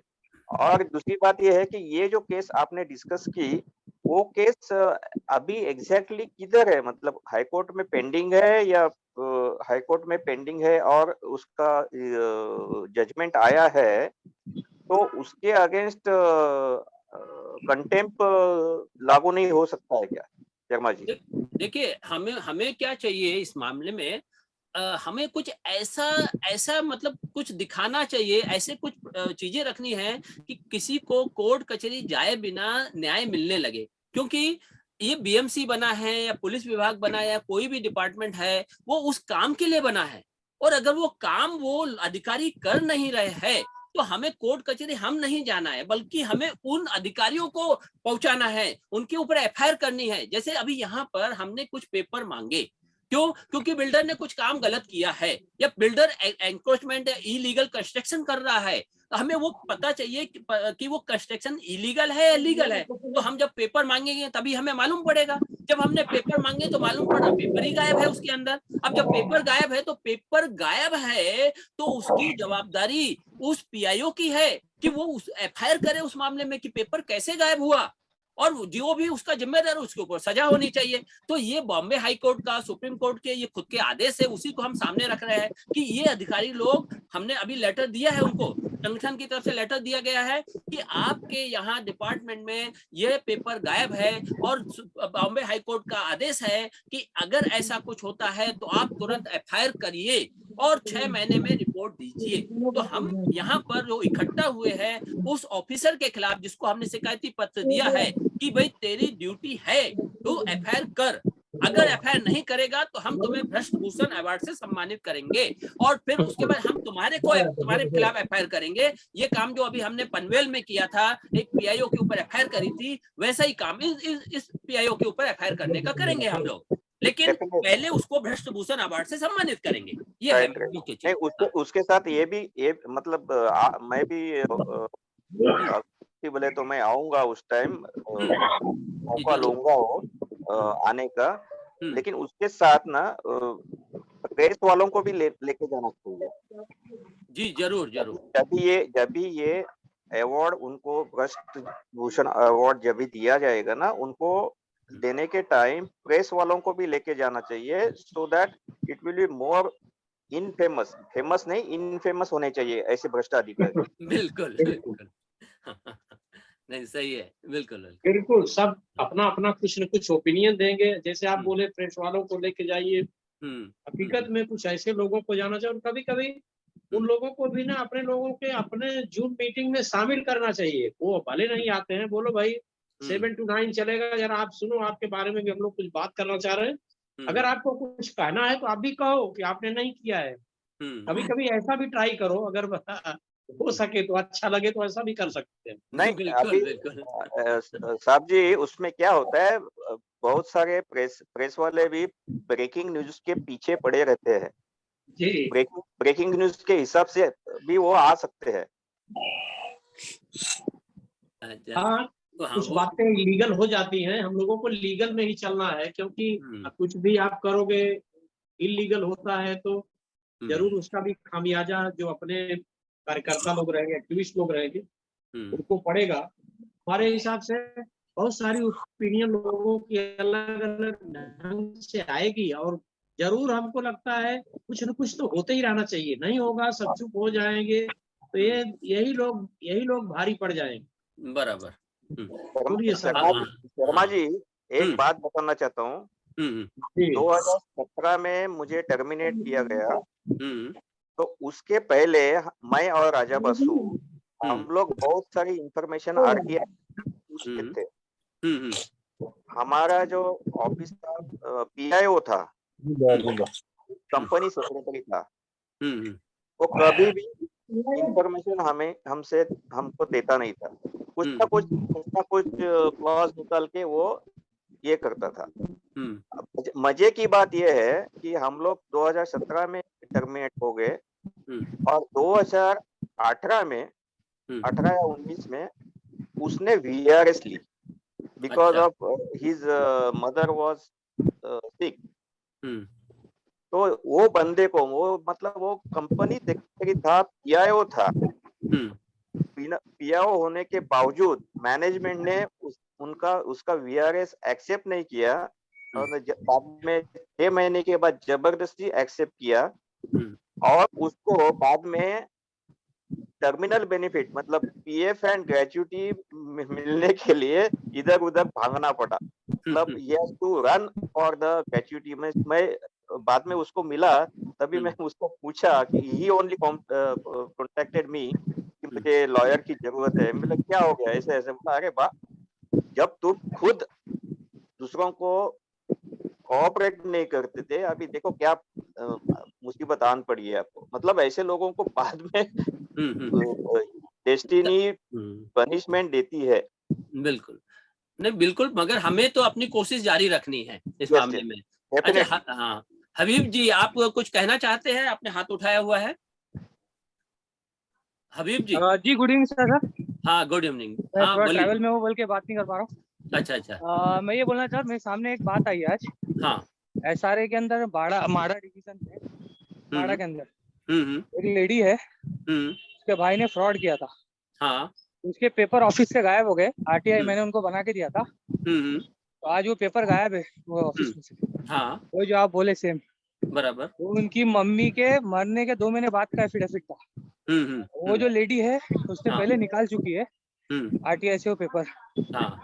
मैंने वो रिटर्न देखा था, उसको इन्फॉर्म किया था पेपर गायब है। हाँ, तो ये में भी आपका स्टेप फॉलो करना पड़ेगा ना। नहीं, वही हम सबको मिलके एक दूसरे का साथ देना चाहिए।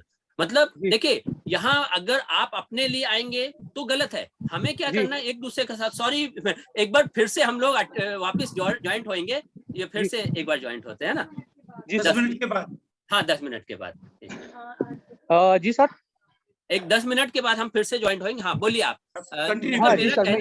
मेरा कहने का मतलब है, हम सब लोगों को आपस में, मतलब जो भी पीड़ित है, कम से कम पीड़ित लोग तो आपस में एक दूसरे का साथ दें, एक दूसरे के साथ खड़े हो हम लोग, और ऐसे लोगों को भ्रष्ट भूषण अवार्ड से सम्मानित करें। जो लोग सुन नहीं रहे उनके ऊपर देखो, आईपीसी के तहत एफआईआर तो होनी है, मगर उसके लिए भी हम लोगों ने एफआईआर करी है पीआईओ के ऊपर, और राजस्थान में कई पीआईओ के ऊपर एफआईआर हो चुकी है। वैसे ही हमें भी करना है, कम से कम कुछ डर तो बैठे इनको। तो वही हम चाहेंगे कि आप, वो जो लेडीज है या जो भी पीड़ित है, हम सब मिल करके एक दूसरे का साथ खड़े हो, हाथ से हाथ मिलाकर, ठीक है ना? जी सर। अच्छा, और सर एक और बात थी, मैं ये बोलना चाहता हूँ, सजेशन जैसा कि बताना चाहता हूँ। जो मोस्टली अभी सर से बात हो रही थी कि वो अवार्ड देने का उनको, तो मोस्ट ऑफ अभी ट्विटर सोशल मीडिया बहुत ट्रेंड पे है। अगर समझो इनकेस अगर जो अवार्ड देते हैं उनको ऑफिसर को, वो डायरेक्टली अगर ट्विटर पे पोस्ट कर दिया जाए, तो ट्विटर हर चीज से लिंक है, फेसबुक है वो, तो नहीं, मोस्टली बहुत इंफॉर्मेशन बहुत जल्दी से स्प्रेड होगी। नहीं बिल्कुल, हमें ट्विटर और इसका इस्तेमाल करके अवार्ड का ज्यादा से पूरा ज्यादा करना फंक्शन, है। हाँ पूरा फंक्शन करके अवार्ड बना करके उनके पास भेजेंगे। और ये जो वीडियो बन रहा है, ये वीडियो की सीडी पर हर एक अधिकारी को भेजी जाएगी कि भाई इस अधिकारी के खिलाफ हमने ये नियम रखे हैं, अगर ये अधिकारी ने काम नहीं किया तो उसके ऊपर एफआईआर भी करेंगे और उसको ब्रह्मभूषण अवार्ड भी देंगे हम। इस प्रकार से ये चीज हम पहले से मतलब चेतावनी के रूप में उनको हम भेजने वाले भी है। ये पूरा जो भी प्रोग्राम चल रहा है ये पूरा भेजेंगे उनको, ताकि उनको मालूम पड़े और पूरे प्रूफ के साथ हम दे रहे हैं। ये मुख्य चीज है। तो ऐसे ही हमें सभी के लिए करने हैं, हम लोगों को मिलके करना होगा, है ना। सर हो गया सर, मैं सबको भी कलेक्ट करना स्टार्ट कर रहा हूँ जो मेरे हाँ पहचान के थ्रू थे। हाँ कुछ 6-7 जन हो गए जिनके साथ सेम ऐसी पेंडिंग चल रहा है। उनकी कंप्लेंट 2018, 17, किसी का 15 साल से। बिल्डर ब्लैकमेल कर रहा है, घर तोड़ दिया, घर नहीं दिया। बराबर, तो अपना साकिना का मैटर है।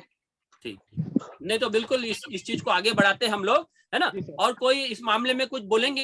एक लंबी लड़ाई है, इसको लड़ाई तो इसी तरह से एक्चुअली इस तरह से क्या है कि ये सीधी भाषा ये समझते ही नहीं है। आप इनको समझाने जाओ, आप लिखा पढ़ी करो तो ये तभी कभी अभी समय आ गया है कि लोगों को बेशरम बनना है। बिल्कुल ठीक है। दूसरी बात है कि एक मास मोबिलाइजेशन होना है, जैसा कि एक अवेयरनेस जैसा बोलते हैं कि सब जगह एक्चुअली ये सबसे ज्यादा डरते हैं ये बदनामी और अपनी नौकरी, ये दो चीज के वो डरते हैं इस चीज को। तो इसकी नौकरी कैसे, इनको खतरा है, नौकरी हमेशा रहता है कि नौकरी खतरा में न जाए। तो ये चीज के लिए उनको थोड़ा सा ज्यादा मतलब ये एक्सपोज करना है, या इनको मतलब वो चीज तक एक्चुअली हायर अथॉरिटी को भी लेके जाना है, पब्लिक में भी लेके जाना है।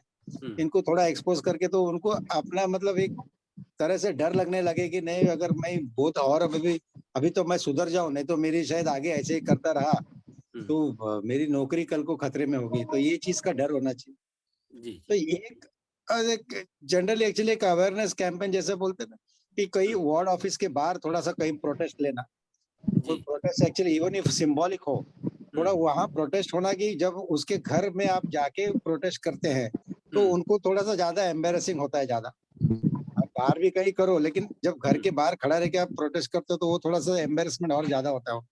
जी बिल्कुल। ये चीज में भी थोड़ा सा प्रयत्न करना चाहिए। नहीं, इसमें हमें देखिए मुख्य चीज हमारे को ये समझने की जरूरत है कि एक तो ये जो अधिकारी या जो पेपर गायब है उस मामले में सिंपल सी बात हमारा कहना है कि एफआईआर होनी चाहिए। बॉम्बे हाई कोर्ट का भी कहना है एफआईआर होनी चाहिए, सुप्रीम कोर्ट का भी कहना है एफआईआर होनी चाहिए। तो आपका कहना कि मतलब एफआईआर होनी चाहिए या नहीं होनी चाहिए, ये क्यों नहीं होनी चाहिए? एफआईआर तो होनी चाहिए, वो तो एक स्टैंडर्ड एक्चुअली मतलब एक कोर्ट का तो अलग ही बात हो गया, लेकिन गवर्नमेंट के कुछ गाइडलाइंस भी है कि अगर रिकॉर्ड एक्ट के मुताबिक अगर आपका डॉक्यूमेंट्स मिसिंग जाता है तो आपको वो अधिकारी का एक्चुअल जिम्मेदारी होता है कि वो नजदीक के पुलिस स्टेशन में जाके एफआईआर दर्ज करे। बराबर, as per record act actually उसको करना है। पर ये जब यहाँ पे अगर दिया है वो करता नहीं तो एक हिसाब से वो कंटेम्प्ट भी है। बिल्कुल, तो वो गाइडलाइंस का वायलेशन है और प्लस कोर्ट का भी कंटेम्प्ट है। तो वो दोनों चीज है। तो ये डेफिनेटली यस, ये होना चाहिए कि रिकॉर्ड्स अगर अवेलेबल नहीं है तो he is bound to file an FIR. उसका एक्चुअली ऑब्लिगेशन है, एक्चुअली उसका ड्यूटी है। तो इसमें उसको कोई बोलने की भी जरूरत नहीं होनी चाहिए। तो इसका मतलब ये हुआ कि हमें एफआईआर तो होनी चाहिए। अगर वो एफआईआर नहीं करता है, हमारा सिंपल सा एफआईआर होनी चाहिए, जो हमने लेटर लिखा बिल्कुल सही लिखा है ना। अब एफआईआर वो नहीं करता है तो फिर हमें उसके ऊपर हम चेतावनी दे रहे हैं कि भाई अगर आप एफआईआर नहीं करोगे तो फिर आपको हम ये ब्रह्मभूषण अवार्ड से सम्मानित करेंगे और आपके ऊपर बाकी आईपीसी के जो भी सेक्शन लगते हैं वो सारे काम का हम प्रोसेस चालू कर देंगे। बराबर, यस, राइट। तो यही चीज है। अभी वोरा जी आप कुछ, या नीरज जी कुछ बोलेंगे आप? नीरज, वोरा जी? क्या नीरज जी है आज? हाँ हूँ मैं अभी घर पे पहुंचा नहीं हूँ, मैं अभी चल रहा हूँ, जैसे कि आप देख सकते हैं। लेकिन क्या है, शिव नारायण जी जो कर रहे हैं ना वही सही कर रहे हैं, क्योंकि हम एप्लीकेशन देने के बावजूद भी इतना साल उनके साथ में फॉलोअप लेते रहते हैं, आरटीआई करते और ये सब करते रहते हैं। लेकिन इनको क्या है, ये बोलते हैं कि हमारे पास इतना एप्लीकेशन पेंडिंग है, इतना एप्लीकेशन पड़ा हुआ है। उनका ड्यूटी है ये क्लियर करना और उनका ड्यूटी है उसके ऊपर एक्शन लेना। अगर वो नहीं करते हैं तो हर एक के नाम से उनके ऊपर शोकोस नोटिस ठोक देना चाहिए, और शोकोस नोटिस ठोकने के बाद में अगर वो फिर भी कुछ नहीं करते तो डायरेक्ट 154(1) CRPC के तहत उनके खिलाफ और जो भी ऑफिसर्स इन्वॉल्व है इस केस के अंदर उनके अगेंस्ट में 166A है, 166 IPC है, और जो भी ऐसा कॉग्निजेबल ऑफेंसेस होगा उसके साथ में नॉन कॉग्निजेबल जो भी उन्होंने ऑफेंस किया है, क्रिमिनल ऑफेंस किया है, उस तहत उनके खिलाफ FIR होना चाहिए। जी तो बस क्या है कि ज्यादा कोई लोग इसके अंदर पढ़ते नहीं है, ये तो उनका काम हो गया, या फिर कुछ छोटा उनका काम कर देते और उनको बोल देते कि ठीक है अभी इसमें आप आगे मत बढ़िए। क्योंकि मुझे खुद ACP मालूनी डिवीजन में फोन करके बोला था कि अभी आप आपके RTO में आप अपील में मत जाइए, मैं सीनियर PI से बात करती हूँ।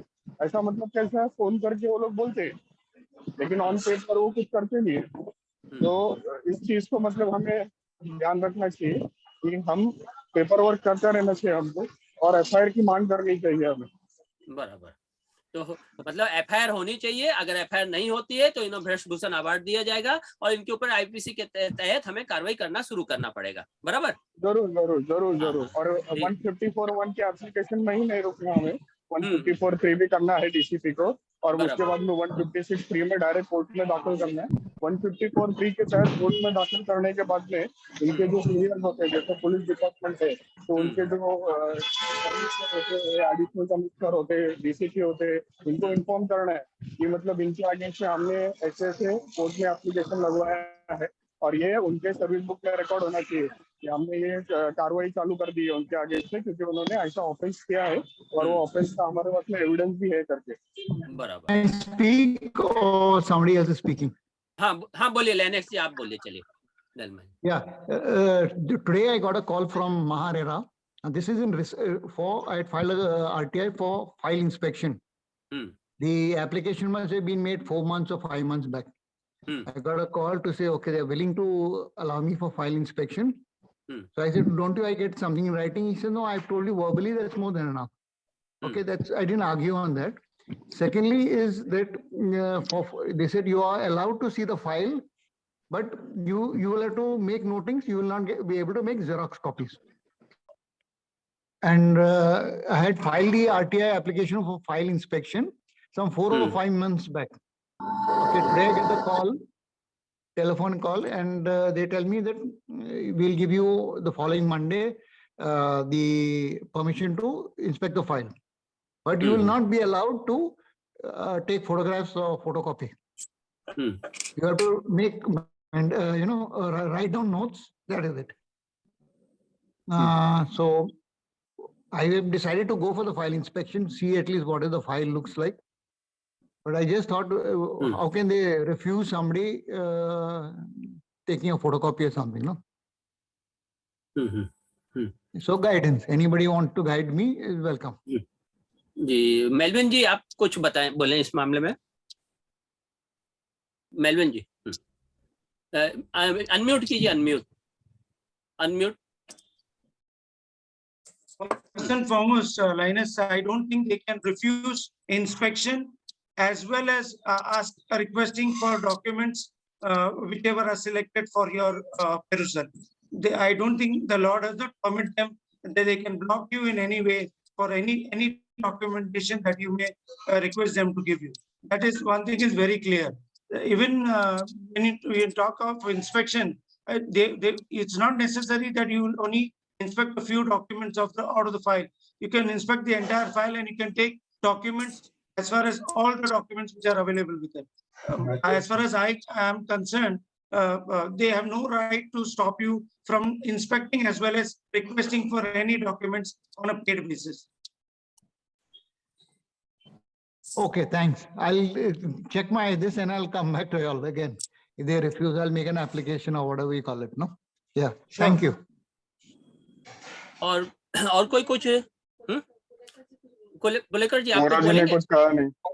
I just wanted to tell Mr. Linus that they can ask for the charges for getting photocopies, because as per the rule, if anybody asks more than 10 copies or something like that, then they can ask for the charges of making photocopies, and he can very well definitely ask photocopies of such documents, and he should write to them that I am ready to pay whatever charges for the photocopying the documents. Thank you.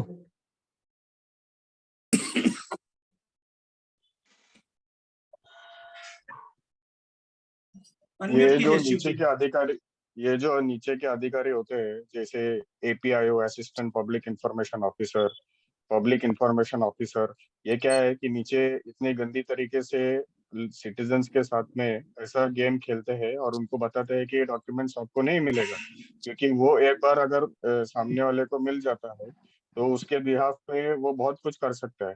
तो ये लोग जानबूझ के देते नहीं है, और बहुत सारे लोग फर्स्ट अपील में जाते नहीं है, वही गलती कर बैठते हैं। फर्स्ट अपील में जाना है, एकदम स्ट्रांगली पॉइंट रखना है और उधर से डॉक्यूमेंट लेके आना है आपको, और वो लेके आने के बाद में डायरेक्ट 154(1) के CRPC के तहत इनके ऊपर FIR दर्ज करने के लिए आपको IPC में जो भी ऑफेंस कमिट किया रहेगा इन्होंने, उसके बेसिस पे आपको दे देना है। लेकिन इसके पहले आप एक बार शोकॉस नोटिस इश्यू कर दीजिएगा, तो आप बोल सकते हैं कि मैंने इनको एक नोटिस इश्यू किया और उसके बेसिस पे इनसे क्लैरिफिकेशन मांगा था मैंने, बट इनके तरफ से कुछ आया नहीं है। अगर वो कुछ आपको देते नहीं है तो उसका मतलब ये है कि उन्होंने वो ऑफेंस कमिट किया है करके। उसमें और एक ये है कि अगर पुलिस ऑफिसर FIR दर्ज नहीं करता है तो उसके अगेंस्ट भी SPCA में कंप्लेंट करने की प्रावधान है। जी बिल्कुल बिल्कुल। अभी इसमें अगर आप देखेंगे तो अभी हम लोगों ने MIDC PIO के खिलाफ, MIDC के PIO के खिलाफ हम लोगों ने मूवमेंट चलाया था, तो IO ने क्या कहते FIR दर्ज नहीं करी, तो IO के खिलाफ हमने सीनियर को 154(1) में एप्लीकेशन दिया है, और फिर 154(1) में भी काम नहीं हुआ तो 154(3) में हमने DCP को दिया है। अब वही 154(3) में DCP ने काम नहीं किया तो हमने डालसा को दिया है पूरी लाइन, और सारा हाईलाइट करते हुए दिया। तो डालसा जो है डिस्ट्रिक्ट अपने लीगल अथॉरिटी जो है, उसने हमें लेटर दिया है। क्या लेटर दिया कि हम संज्ञान नहीं ले सकते, मगर हम आपको वकील मुहैया करा रहे हैं DCP के खिलाफ FIR दर्ज करने के लिए। तो ये हमारी एक जीत है, ये हमारे को पेपर मिले और ये हमारा पूरा मूवमेंट है। तो यहाँ पर ये जो हमने MIDC के PIO के खिलाफ जो मूवमेंट चलाया था, वो मूवमेंट का परिणाम रहा कि जो उद्योग मंत्री है मिस्टर उद्योग सावंत करके, जो उद्योग मंत्री हमारे महाराष्ट्र के, उन्होंने खुद आगे बढ़ के अभी मीटिंग की थी परसों, बहुत बड़ी मीटिंग हुई और उसमें हमारी सारी मांगे मानी गई। जो MIDC जिस मामले में हम लड़ रहे थे वो मांगे मानी और बहुत कुछ उसमें कर रहे हैं और बहुत अच्छा रिजल्ट आया है हमारे आदमी को। तो ये वो अभी हम आगे उसको रिपोर्ट को पूरा डालने वाले हैं सबके सामने। तो ये सब चीजें प्रोसेस जो है बिल्कुल परफेक्ट ढंग से चल रहे हैं। लेकिन अब हम ये भ्रष्ट भूषण अवार्ड से भी सम्मानित करना है। देखिए IPC तो हम उनको कर ही देंगे, IPC के तहत इनको सजा दिलाना, इनको ऊपर FIR करना, ये तो काम करना ही है हमें। लेकिन इनको हमें समाज में इनको अवार्ड दे करके सम्मानित भी करना है कि भाई आओ, बहुत अच्छे आप भ्रष्टाचार आप कर रहे हो ना, बहुत खुलेआम, चलो हाँ करिए, हम आपको उसका सम्मान देते हैं। एक्चुअली तो इनको सबको जूतों की माला पहनानी चाहिए चौराहे पर। शर्मा जी जी बोलिए। जैसे दूसरे एक हमारे फ्रेंड ने सजेशन दिया कि social media is also very powerful nowadays. ये सोशल मीडिया का भी हम लोग इनको बदनाम करने के लिए या उनको भ्रष्ट साबित करने के लिए उसका इस्तेमाल कर सकते हैं। लेकिन उसके वो इस्तेमाल करने के पहले IT एक्ट में क्या प्रावधान है उसको देख के आगे की स्टेप लेना चाहिए। जी देखो, हमें एक चीज को समझना है पुलेकर जी, हमारे को संविधान में बोला गया है आप शब्दों का इस्तेमाल मत करो, सही ढंग से अपनी बात को उठाओ। हम बिल्कुल सही ढंग से उठा रहे। अगर इसमें हमारे उठाने, हम सच्चाई को देखो, संविधान में साफ साफ आप सच बोलने के लिए आपको किसी का डर नहीं है। और हमारे इसमें एक चीज सुप्रीम कोर्ट ने खुद कह दी है कि उन भ्रष्ट नेताओं के फोटो लगाना है उनके वेबसाइट पर, उनके क्रिमिनल के रिकॉर्ड देना है। तो जो काम नेताओं का है वही काम तो ये भ्रष्ट अधिकारियों का कर रहे हैं, हम पूरे प्रूफ के साथ हम दे रहे हैं। हमारा कहना सिंपल सा है, अगर आपको ये लोग अगर आपके ऊपर डिफेमेशन लगाते हैं या कुछ भी लगाते हैं, आप सिंपल से बातें, कम से कम डिफेमेशन की आपको सजा होगी 6 महीने, साल भर। लेकिन हमारा जो मामला है, असल मामला, वो तो उठेगा ना, बाहर आएगा। हमें उस चीज के ऊपर ध्यान देना है। और जब हम ये मामला उठाएंगे, वो क्या करते हैं, शुरुआत में आपको एफआईआर करके आपको परेशान कर देते हैं। हम बाहर आकर के हम उस मामले में जब हम कोर्ट में चलेंगे तो हमारा मैटर तो क्योंकि सच्चा है तो हम तो जीतेंगे, लेकिन इसी बहाने कम से कम सामने वाले का पूरा मामला तो खुलेगा ना।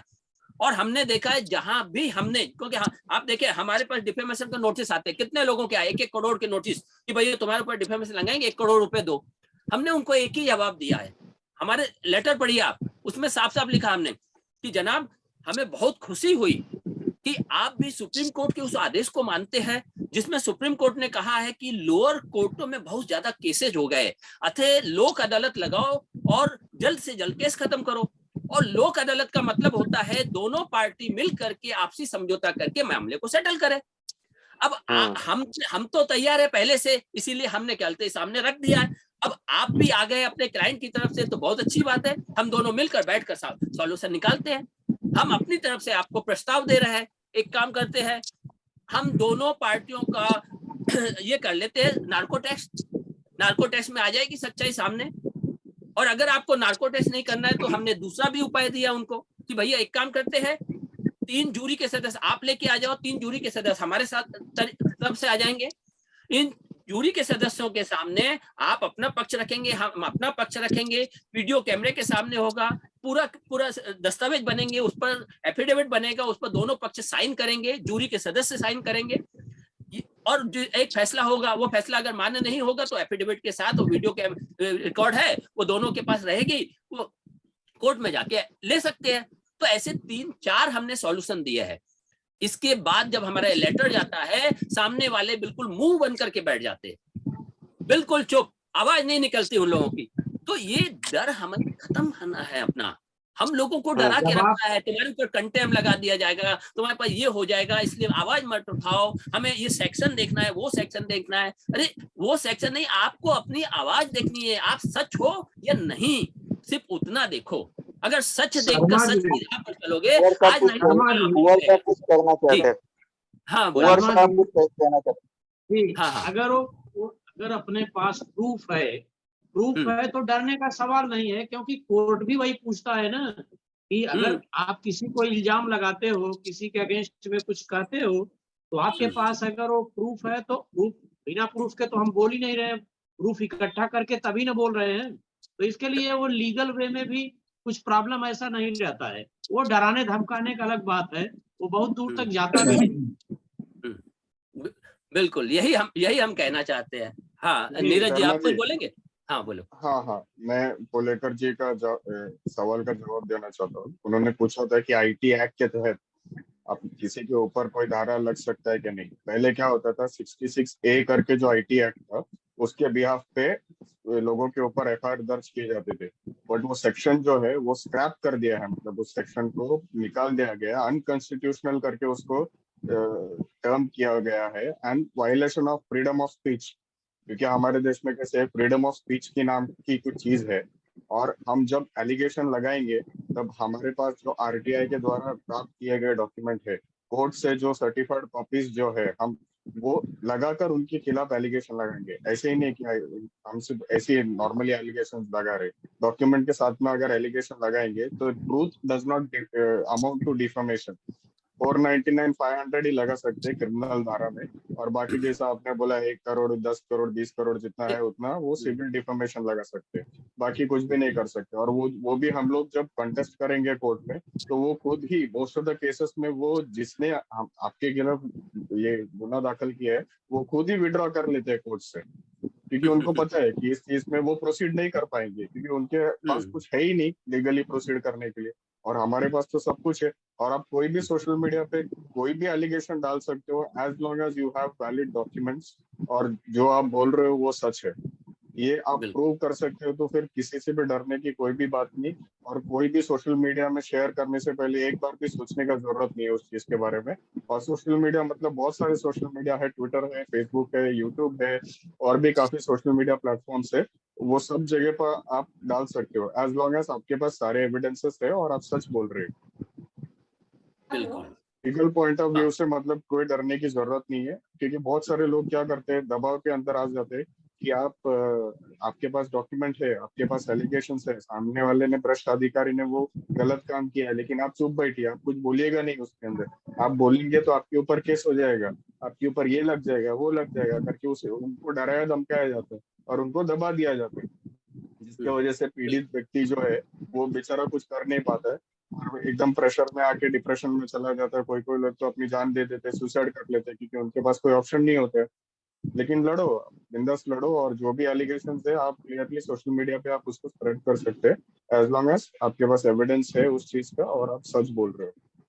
डिफेमेशन और ये सब चीजों से कोई डरने की जरूरत नहीं है, कोर्ट से भी डरने की जरूरत नहीं है और किसी पुलिस ऑफिसर से भी डरने की जरूरत नहीं है, क्योंकि इसके अंदर कोई ऐसा ऑफेंस कमिट नहीं हो रहा है। इसके अंदर हम जो कर रहे हैं वो सही कर रहे हैं। इन लोगों ने इतना गलत किया, इसके वजह से हम ये सोशल मीडिया पे हमारे पास कोई ऑप्शन ही नहीं है ना। कोर्ट में तो कैसे 6-6 महीने में एक बार तारीख लगती है, लेकिन यहाँ पे तो आप बोल सकते हो। हाँ, अभी कोई बोलना चाहेंगे? कोई बोलना चाहेंगे तो, नहीं तो फिर आप मेरे ख्याल से हमें समाप्त करना चाहिए।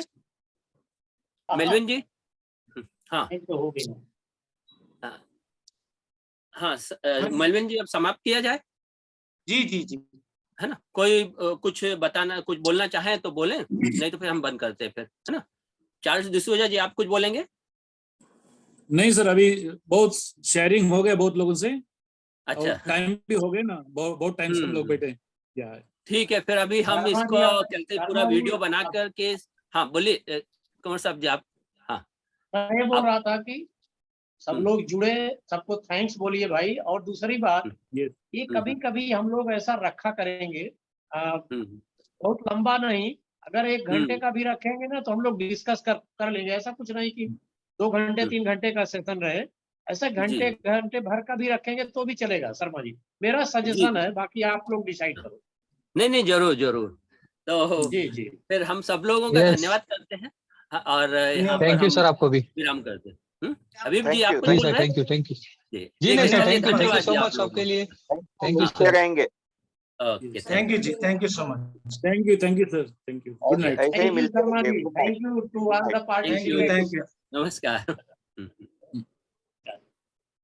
Thank you Sharma ji. या थैंक यू शर्मा जी।